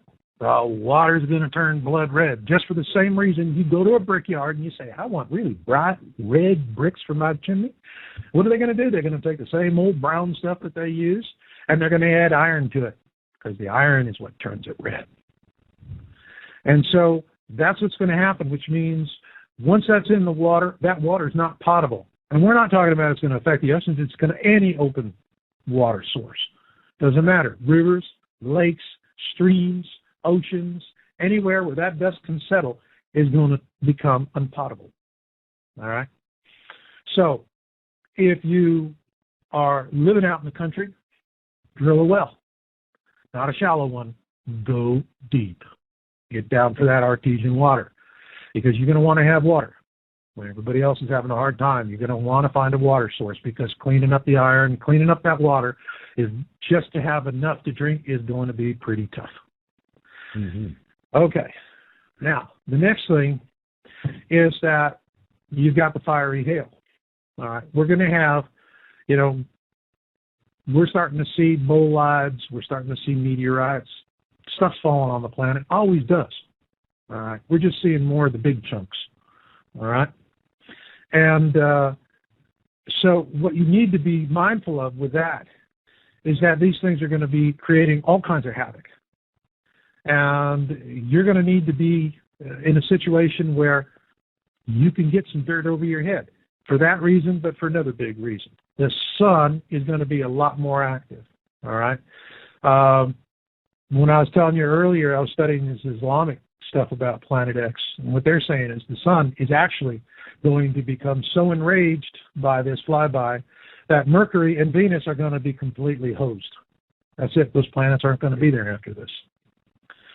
Well, oddly enough, the Avebury Formation, 2008, that I document in my book, Crossing the Cusp, has about the same message. And it resonates more with that than anything else, which I was really shocked to find, by the way. So the point here is if you got an active sun, you got all this heat beating down, you need to have dirt over your head as much as you can, 6, 7 feet, whatever. So, you got a backyard, that's it.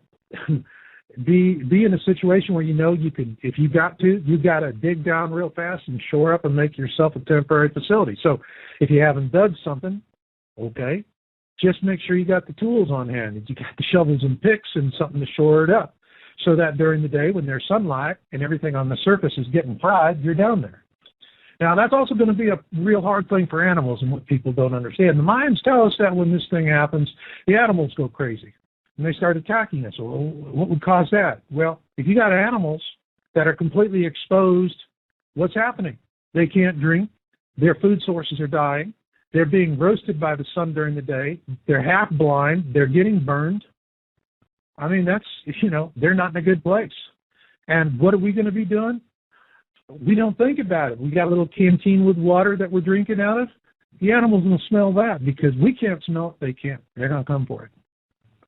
The point here is that, you want to have something that you want to have a weapon, a rifle that is powerful enough to take down an animal that's going to be a problem for you. And, what I tell folks is if you can't afford something, and this is not something you get an AR-15 for, all right? You got to get real exotic ammunition for an AR-15 to take it down. You can sit there with an AR-15 and put bullets in a big pig, and unless you get a real lucky shot, it's going to take you a while. But you have a good old 30 cal, you got yourself a 30-06 or a 308 or whatever, you'll take it right down on the first shot, and that's what you need. You need something that takes it down on the first shot. You probably won't get a chance at a second. So you want a rifle that's going to have enough knockdown power to take down a crazed animal. They're going to be crazed humans as well. You work that out in your own mind is where you want to go. But what I can tell you is that if you think you're going to mix it up with the homers, that's what I call Homeland Security, and win, I don't know about all that. These guys got enough ammunition, right? They got enough 40 cal hollow point right now to kill everybody in the country. I mean, it is just amazing. They just put another massive order in for millions and millions and millions of rounds. I mean, like NOAA has like a handful of enforcement officers. And these guys have got enough ammunition it would take them the rest of their careers to shoot it if they were going to the range every day. So why do these guys for the weather, why do they need all these bullets? Well, what they're expecting, people are going to get crazy. The people that are going to get crazy are the ones that are, the same ones that will listen to me or listen to you and go, they're so stupid. Yeah. And then the guacamole hits the fan. And they're going to be crazy. They're going to be completely crazy. They're going to be completely off guard. They're not going to be at all prepared for it. Whether you go out and you buy survival gear or not, just the very fact that you will start thinking about it is going to help you save your life.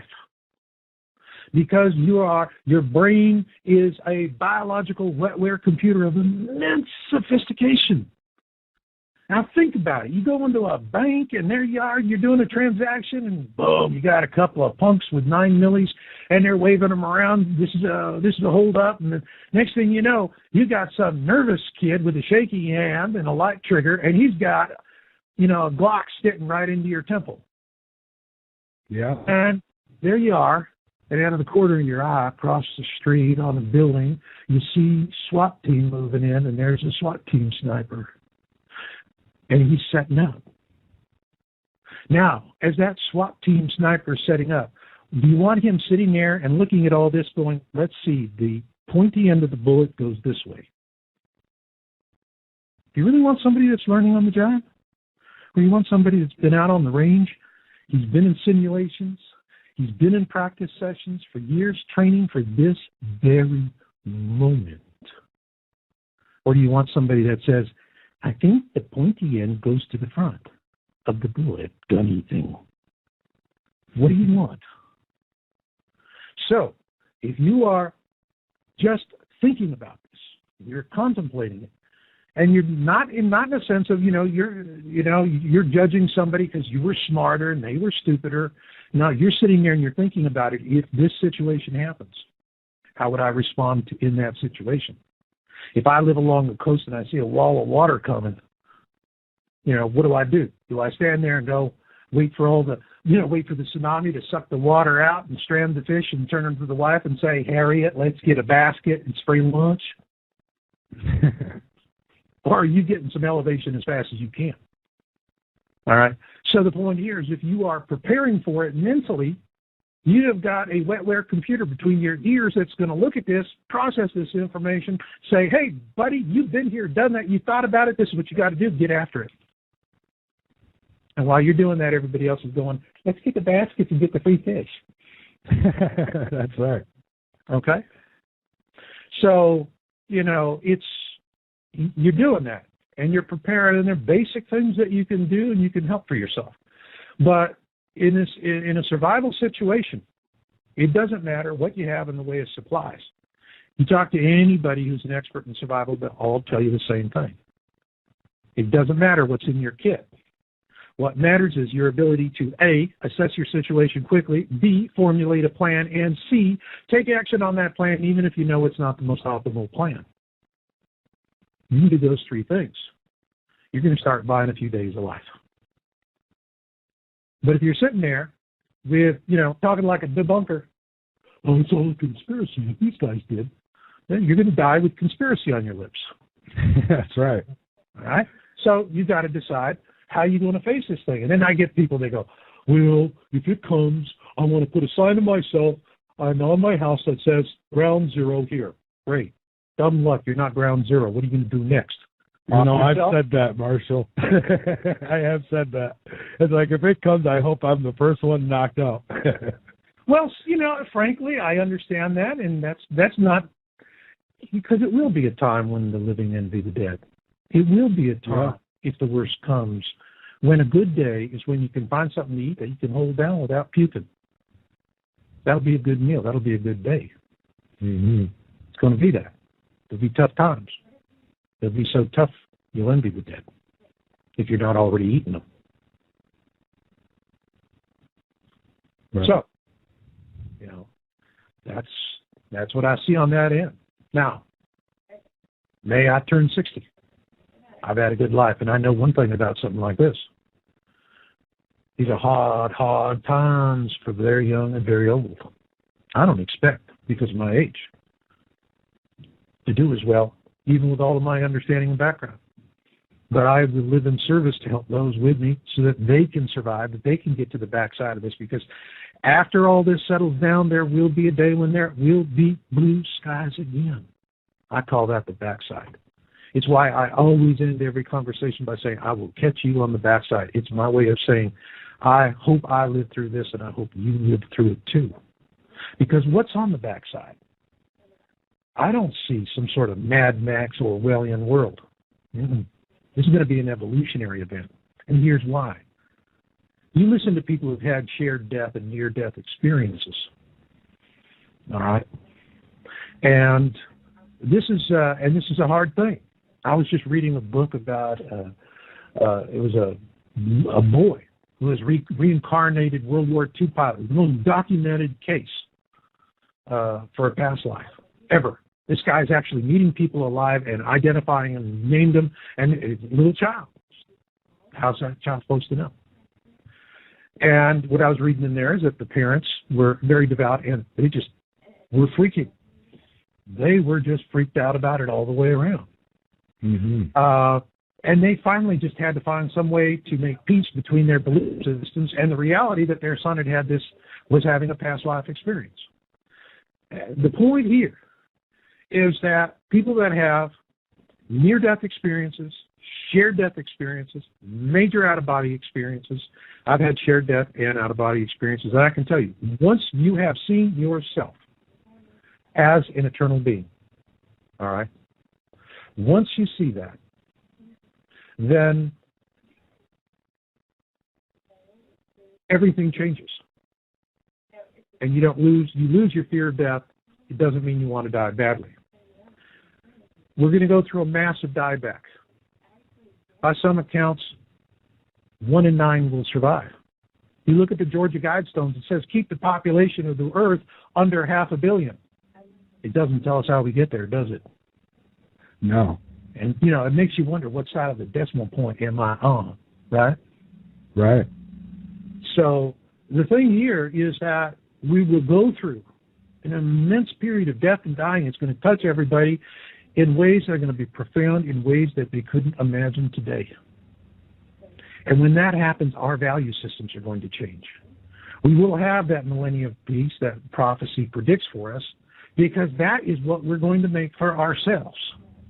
We are going to realize that acquisition is not the first and most important thing in life, that harmony within ourselves and everything around us, that is the first prerogative of life.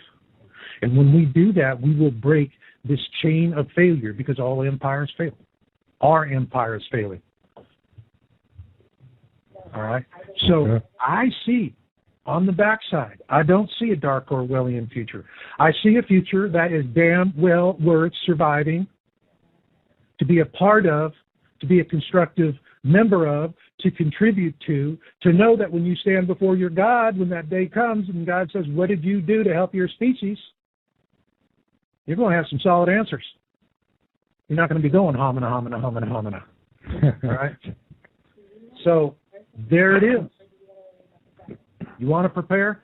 Start thinking about it. The rest will work out. I find once people get into planning and preparation, they can talk. I watch them for years. They'll go on. They'll talk about it. They'll talk about it until you're just crazy talking to them. All right? But in the end of it, all right, once you take responsibility for the knowledge, once you take responsibility for yourself, it's like hitting a switch on an Energizer bunny. Bang, bang, bang, you're down the road. That's right. No one's going to stop you. So that's about, in short order, about as much as I can say, about all of that. All right. And, Marshall, I want to say, I don't know if you want to take a call or not, but probably not, because we're getting down on time. Well, he dropped anyways, it figures. But anyways, I just want to say this. If you're in my chat room over on LateNightInTheMidlands.com and you disagree with the guest, that's fine. You could disagree all you want. You could put evidence in your favor if you like, whatever you want. But when you start chopping at them and making accusations rather than just disagreeing, well, then you need to man up and you need to call in and you need to, face that person. I'm not going to let you sit in my chat room and keep chopping at the bit at somebody, because all you are is a distraction. And, you know, if we want distractions, we'll turn on our fake news. That's good enough, right? So, my website's not the place for that. So when I ask you to stop, you stop. If not, I kick you out. So you're gone now. So just let it go. But that's where I'm at with that. You know, I don't mind, Marshall, if people disagree. And there's believe me, you're always going to find, no matter what the topic is, people are going to disagree. But to sit and make accusations and say, oh, this guest is a con artist, or that guest is lying, or he's trying to sell a book, or, you know, those are accusations. Yeah. And I don't allow that. But you know something? I don't see jerks like that. I mean, think about it. I mean, this, you know, the guys that do that, is that someone you want, you know, if he shows up with your sister and she goes, I'm madly in love and I want to make babies with him? You know, what are you going to say? Hey, sis, if you change your mind, I'll pay for the Prozac. All right? You know, I mean, these are malcontents. I look at the people, I think about the amazing people I have met over the years and how much they inspire me. In times when I'm going, you know, why the hell don't I do something where I can make some real money, you know? God, I think that every day, Marshall. It's like, you know, it's like, well, this is a thankless job, you know, but, and I come across them quite a bit. You know, widows and widowers. And they've been following this for a long time. One man I knew, he's 92. He first started following Planet X after he read a book in 1930. Okay. And I have met people who have, I remember this one woman in particular, because, you know, she gave me her address and I put it up there to see, you know, and that's something I do for my folks. I go, okay, where are you going to hang out for all this? And I Google it and I look at it and I say, okay, you're going to have problems with refugees coming from this direction. You're going to have problems with that coming from this direction, and help them out as best as I can. And this one lady, her husband passed away. She sold her home in the city for a good price. She went out to the country. And these people are typically looking for these small parcel farms that the corporate farms are coming in and throwing family farmers out left and right. And so they sell off their farmland, and what they have left is 10 acres and a house and a barn. Well, it's out in the middle of nowhere, but this is where this woman went. She found one of these nice natural well and everything, garden, the whole stuff.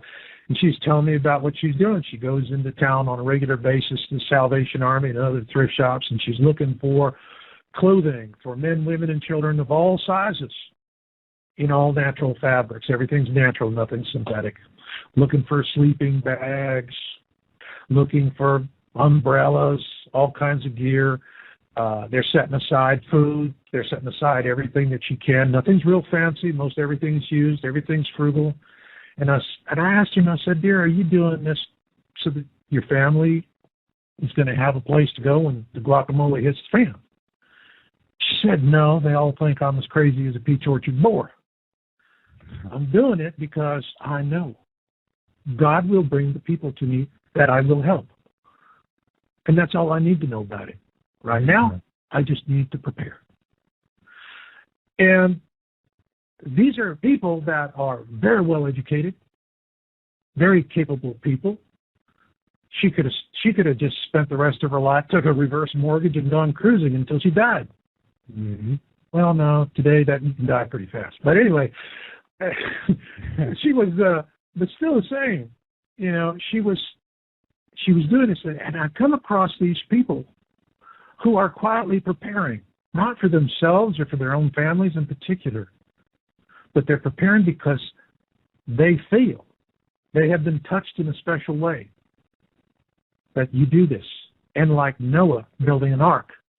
Think about poor old Noah. How many times did somebody walk up to his wife and say, hey, your hubby's one short of a six-pack, Toots? Okay? Yeah, I know.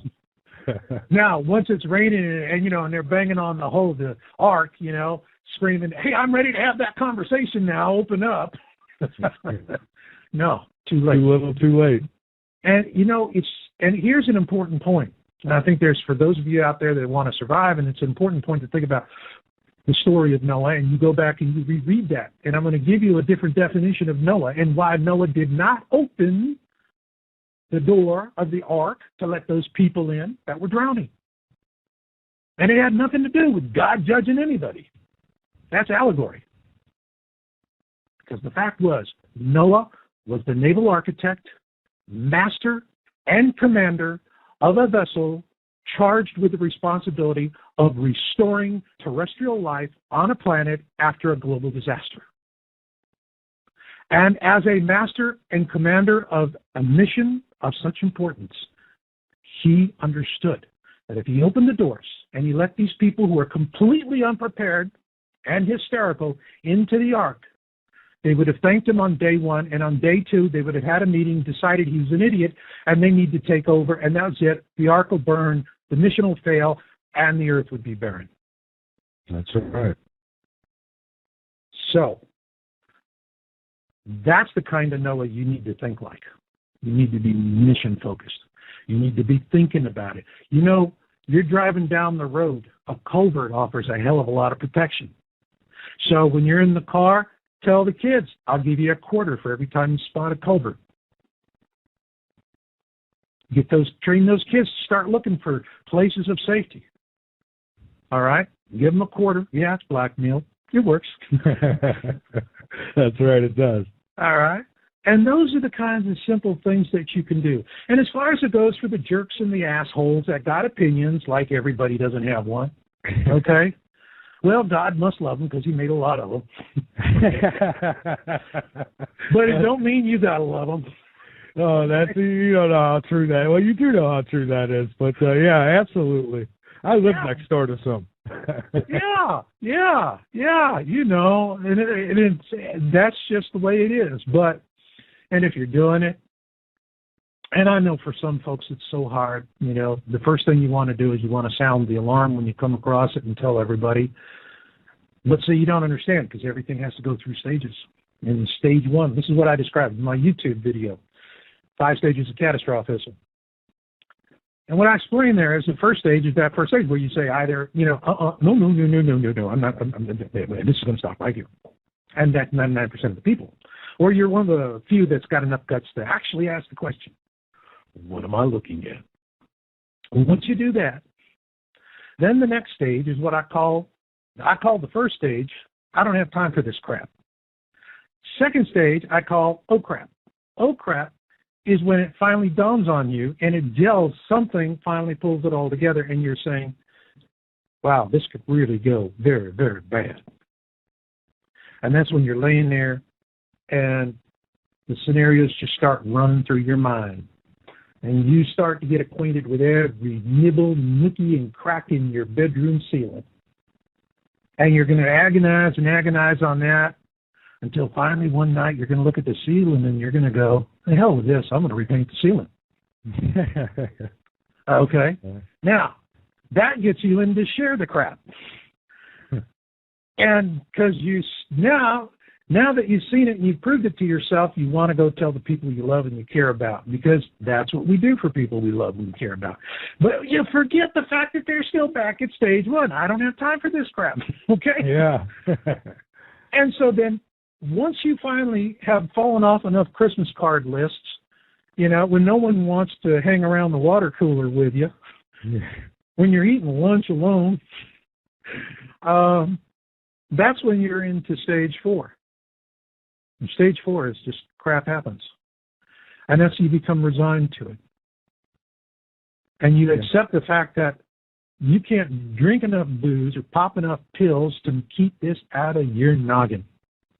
Whether you like it or not, you've got to go the distance. And when you do that, you'll eventually get to stage 5, which is the universe is unfolding as it should. Now, what does the universe unfolding as it should mean? It means that the universe is not unfolding at the speed of human expectations. Which is why I say, believe nothing, observe everything. Because if you are doing that, and you are observing, and you are impartial, you will know how to react smartly and in a timely way to events as they unfold. And that, in a nutshell, is my survival lecture. Okay. Well, and it's just in time, too, because we've got about 5 minutes left, Marshall, and I want to give you an opportunity to get out any information that you'd like to get out. And, I'd apologize for the crazy calls, but I guess it comes with the territory, right? Hey, what are you going to do, Yeah. But, folks, there's a quick link to get to my current work, which is twosunsinthesky.com. My main website is Your Own World USA, YOWUSA.com. You can follow all of our work. We have articles going back, years and years and years back to the very beginning. And you can see how we evolved through the topic and read through it. And you can see where we stumbled and where we got it right. But it's just a point of reference, because in the file analysis, it's about the truth that resonates inside you. And as I said, it only happens that way when you, and you alone, put it there. Which means observe everything, believe nothing. You do that, now you're going to survive. Now you're going to be fighting for your life. And and I have to say, in my mind, I'm thinking to a time when this finally hits the mainstream media. You finally see it on CNN or whatever. How crazy it'll be. What are they going to be doing? They're going to be doing what they've always been doing, selling credit cards and tampons.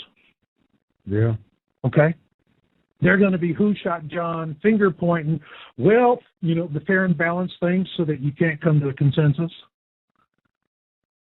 It's always the same thing. They bring on 4 or 5 experts that really understand everything, been fully vetted, and they get one gratuitous debunker, and they don't know anything more about him than somebody said, hey, I put a mirror under his nose and it fogged up. Okay? That's about as much as they vet debunkers. The media doesn't vet them. All they want is someone to come on and to just simply trash you. So that then they're off the hook. They can continue playing this, fair and balanced game. There is nothing fair and balanced about the media. It's all controlled by a very small handful of elites.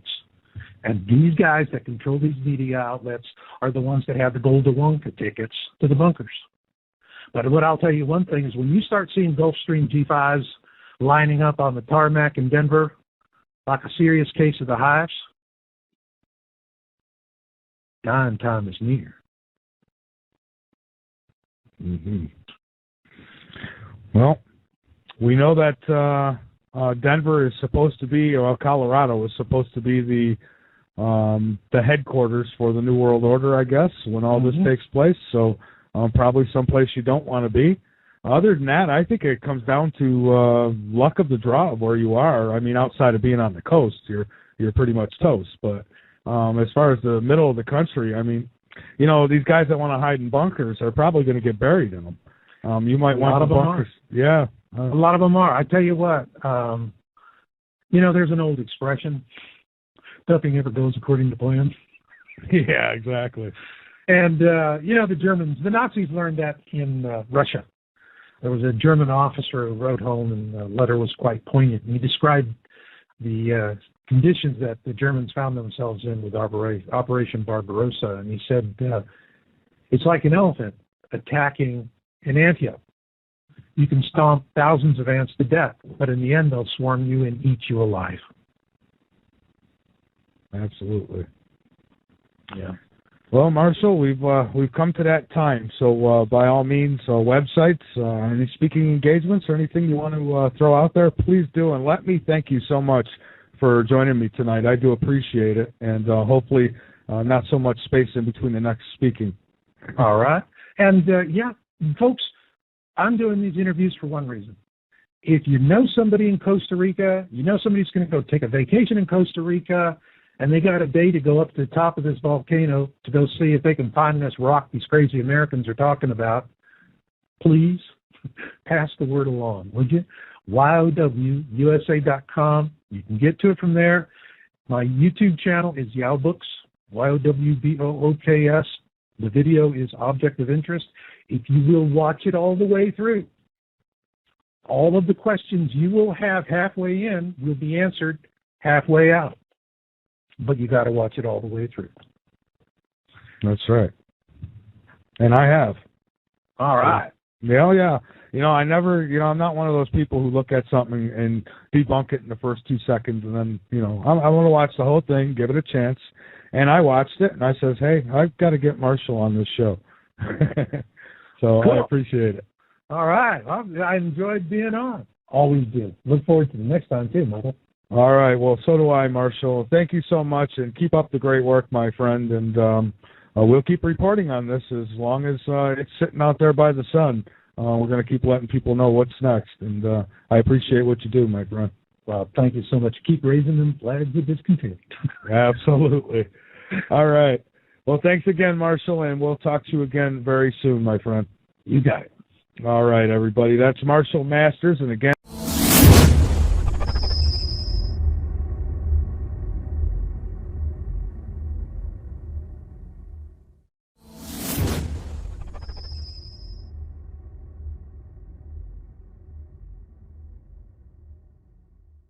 that if you don't know.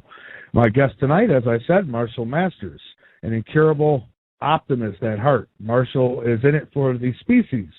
His mission is to help others become self-informed about future catastrophic threats.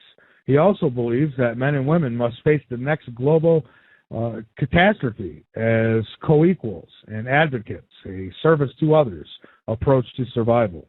Marshall's secular interest in surviving global catastrophes is the result of several milestone experiences in his life. From 1984 to 1988, Marshall worked as a science and technology features producer for the cable news network CNN and the Texas cable network TNN. In 1989, Marshall moved to San Francisco to pursue a career in informational technology as a freelance technical writer. 2 months later, the Loma Prieta earthquake rocked the entire Bay Area during the World Series, and as a result, I think he's been really looking into this Planet X thing, and he has definitely done some serious research on this, and he's been getting the word out about it, and tonight he'll get the word out about it here. In his website, www.marshallmasters.com.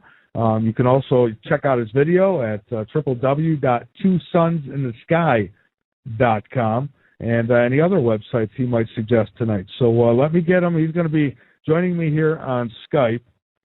So I'm going to go ahead and get him connected with us here. So hang on for a moment. Be patient, and I'll find him.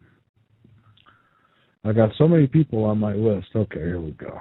All right, so everybody please welcome Marshall Masters back to Late Night in the Midlands as soon as he picks up. Marshall Masters, welcome to Late Night in the Midlands. All right. All right. Yeah, it's a pleasure to have you back. It has been a while. Yeah, it's been a big time. Yes, and a lot has happened since then.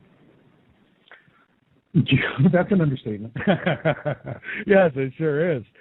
So yeah, we're live and ready to go. And are you getting any feedback? I'm on my middle speakers, but I can switch to a headset. No, I'm not getting any feedback at all. Good audio? Yeah, good audio.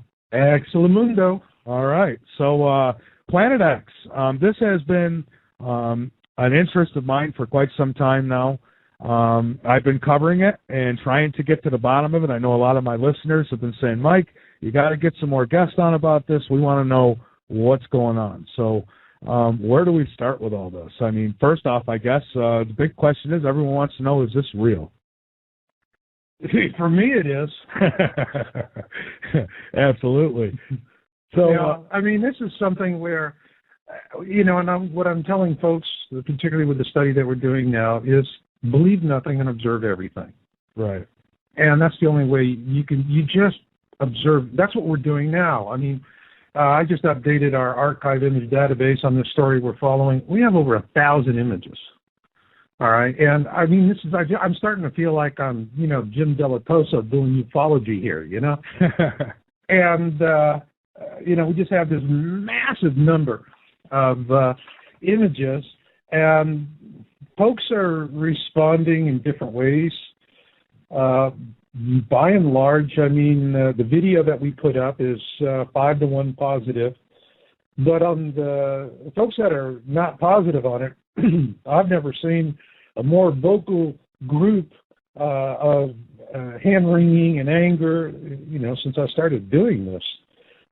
The topic is, this topic, and particularly what we're following now, seems to really provoke, in some people, some pretty negative reactions that are just emotional. Yeah, absolutely it does. I know because I'll post some of these shows on YouTube, and it got to the point where I had to monitor the comments on the videos because people just the dumbest things that they say. I mean, I guess I don't know if it's out of fear or denial or what the deal is, but they do get pretty angry. Some of them when you bring this up. Some of them get really angry. It's to me, it's just kind of like a big cognitive dissonance circus. And cognitive dissonance is a technical way of saying, don't confuse me with facts, I've already made up my mind. And, that's what happens. People see this and whoop, it hits something with them, and they just become irrational, difficult to deal with. Explain to me this, explain to me that. You get the lines like, well, it seems logical to me. When you hear that, trouble's coming. Right up there with, in my humble opinion. Yeah, exactly.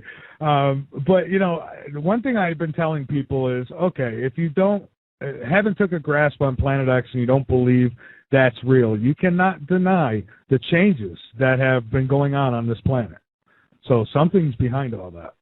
Yeah, and that's really what drives traffic on the topic. I mean, after the Mayan calendar, the genre really has gone quiet. But I've seen these cycles before, and what brings people back is not some sort of mass delusion that some folks would tell you, but it's what brings them back is they're seeing what's happening in the world around them. They're actually looking and taking note, and they can't explain it. I mean, like today, oh my God, this poor guy dies when a sinkhole eats his house in Florida. I know. And excuse me, I don't think they're fracking for anything down where that guy died. So, we go through these rationalizations. Let's see, what is it? Let's see, with earthquakes. I love the earthquake thing. I mean, I've been doing this since 1999. I can remember when I first started doing this. A 6.0 anywhere in the world was evening news, period. Now, it doesn't make the evening news unless you're a 7.0 with at least a 4-digit death total. You got to have over 1,000 people die, and it's got to be a 7 before it gets any serious attention. Otherwise, it might be one of these little blips of, we had a 6.9 to 11. And the next thing you know, they're off selling credit cards and tampons, and that's it. Yeah, that's right. And that's something that I have noticed is the earthquakes have picked up. And some of the debunkers out there will say, well, no, it's just that there's better technology now and there's more news outlets, and that's why you hear about more. And I don't buy that. Well, excuse me, but that's a whole lot of you know what I mean? Yeah, absolutely. And I'll repeat that for those of you who speak French. And let's talk about that one particular argument, that there's more stations. Well, yeah, there are more stations. And that's fabulous because these stations are giving us a ton of information about these small quake swarms. See, the point here, and what they don't tell you on television when they hand this load of bull to you, is that any one station on the planet can monitor any 6.0 anywhere on the planet. Okay? So, and those are the quakes we're really worried about. This, the 6.0 and above. Like the ones that are kind of happening most every day now. Yeah, I have a tracker a little app that I put on my website, and I go through it about every day. I mean, here it has a 5.1 in Santa Cruz Islands, and I'll see every now and then. I'll see 5.8s or 6.0s, but I'll see them every day, and I don't hear anything about them on the news. That's right. And then they come on and they say we have more reporting stations. And when they do that, remember that great line from Jeff Foxworthy, "Here's your stupid sign." Yeah. When I hear that one, I go, "Here's your stupid sign." You want to buy that, go ahead and buy it. All right. Because the fact is, only one station is necessary to monitor the entire planet for 6.0 and above. So it's all the microswarms. But that's important too, because we have been watching these swarming activities, particularly in the Canary Islands. We saw with Hero, which is in the archipelago south of La Cumbre de Vija, that the volcano that we're worried about, that if that goes, then it collapses the left flank of the island and sends a wall of water to the east. Hero, huge quake swarming activity, and the entire island is lifted by all of this magma activity. And I mean, it was really scaring the heck out of people. Was that mentioned in the news? No. And right now I'm looking at this earthquake app, and it says there's a 6.5, and I think I'm saying this right, Kuril Islands? Yeah. Yeah. So a 6.5, and I bet you won't see it on the news. Any death toll? No, it's not saying anything about death toll, just 6.5, and it happened Friday, March 1st, it says, at 13:20 hours. Nah, that doesn't meet the criteria for if it bleeds, it leads. Sorry. Yeah, exactly. Yeah, they need a lot of death. Can you give me a bloody story? I was just being facetious. I don't want a bloody story, but that's what the media says. Just give us blood. That's all. We were, blood they got to report. The rest of it, unfortunately, dead white females and fallen rock stars and sports guys, and I don't know. I mean, it's all these yellow journalism topics that they kind of seem to roll through from one to the next. That's right. So tell me, when did you said 99 is when you first took an interest in Planet X, and tell me what it took for you. I mean, you obviously did a lot of research, and at what point did you finally say to yourself, oh my God, this is real? Okay. Well, in 99, what we started with, in 1999, my first thing I started with the Millennium Group, and then I started wanting to study global warming, and the guy who was running that site called me a uniformitarian, and I didn't know what that meant at the time, other than it was just time to go somewhere else. And so I got together with some other folks, and what we were doing was we were trying to determine this because during the 90s, all right, I had a travel business to Russia as a tour operator. And for several years, all right, from 93 to 98, every winter, fly out in December, fly back in January, always on Aeroflot. Well, I was in the travel business, you get a deal. But also I like the Russian jets. They're more comfortable than American jets. And they took the polar route, which was more direct. And I'm always going over the pole. Not going over is at night. But on the way back, it was always during the day. And I never forget that first time sitting in an Aleutian at 35,000 feet with my face glued to the window, for hours. I grew up in Arizona. To me, snow was something you went to the corner 7-Eleven, they put it in a cup with some flavoring, bada bing, there you go. Okay? And I'm seeing snow as far as I can see from one end of the earth to the other. It was the very first time in my life I ever saw blue ice. That's old ice. Wow, that was amazing. It was all beautiful. It was unbroken fields of snow, just as far as you could see in any direction. And over the years, progressively, year after year, it was never kind of like highs and lows, up hills and valleys, as Johnny Carson would say. It was just a steady deterioration. And by the last trip I made in 1998, what had originally been in 93, this incredibly beautiful field of white snow and blue ice, and was so busted up now, it looked like the broken windshield of a car in a wrecking yard. It was that smashed up. Wow. And when I saw that, I said, okay, do I believe my lying eyes, or do I believe the guys the energy companies are paying to tell me not to believe my lying eyes? I pondered on that for about half of a New York minute, and it was definitely, I'll go with lying eyes. And that's what I was really trying to figure out. Why was the pole melting? And we got into that, and we started saying, okay, you have global warming, and then the whole case is it's anthropomorphic warming. We're emitting all this CO2 and, burning the lungs of the planet, the Amazon rainforest, and all these other things that we're doing. And the question was, is mankind solely responsible for what we're seeing? Well, we did a lot of study, 3 of us doing this, a small group of Minsons. And what we found was that anthropomorphic causes are authentic, and they are contributing dramatically to the problem. But what's principally causing the weather is that it is coming from the sun.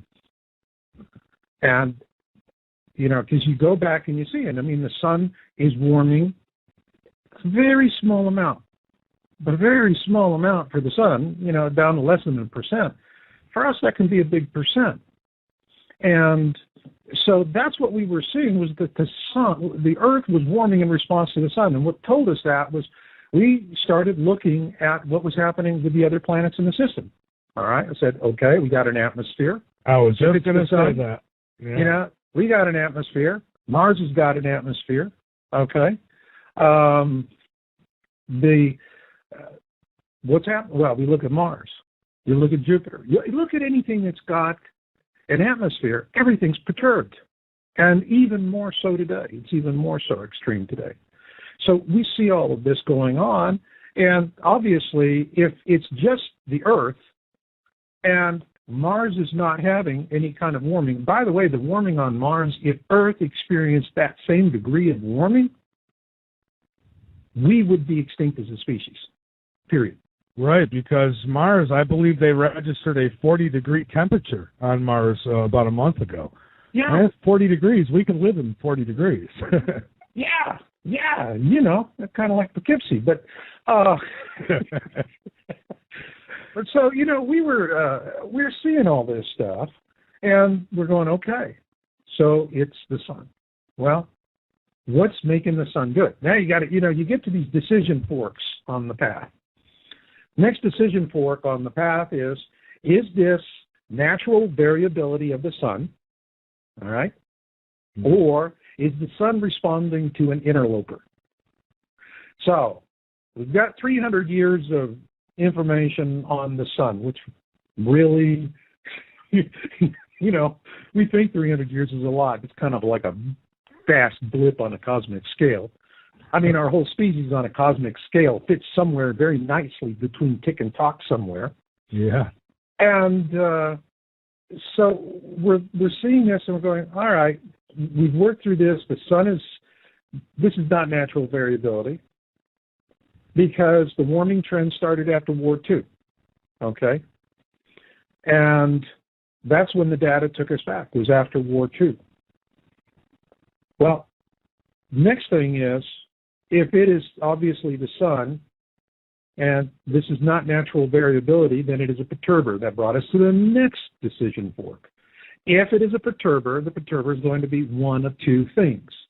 It's going to be a rogue, which means it flies into the system and flies out of the system, and thank you, it's gone. Let it be a grief for someone else.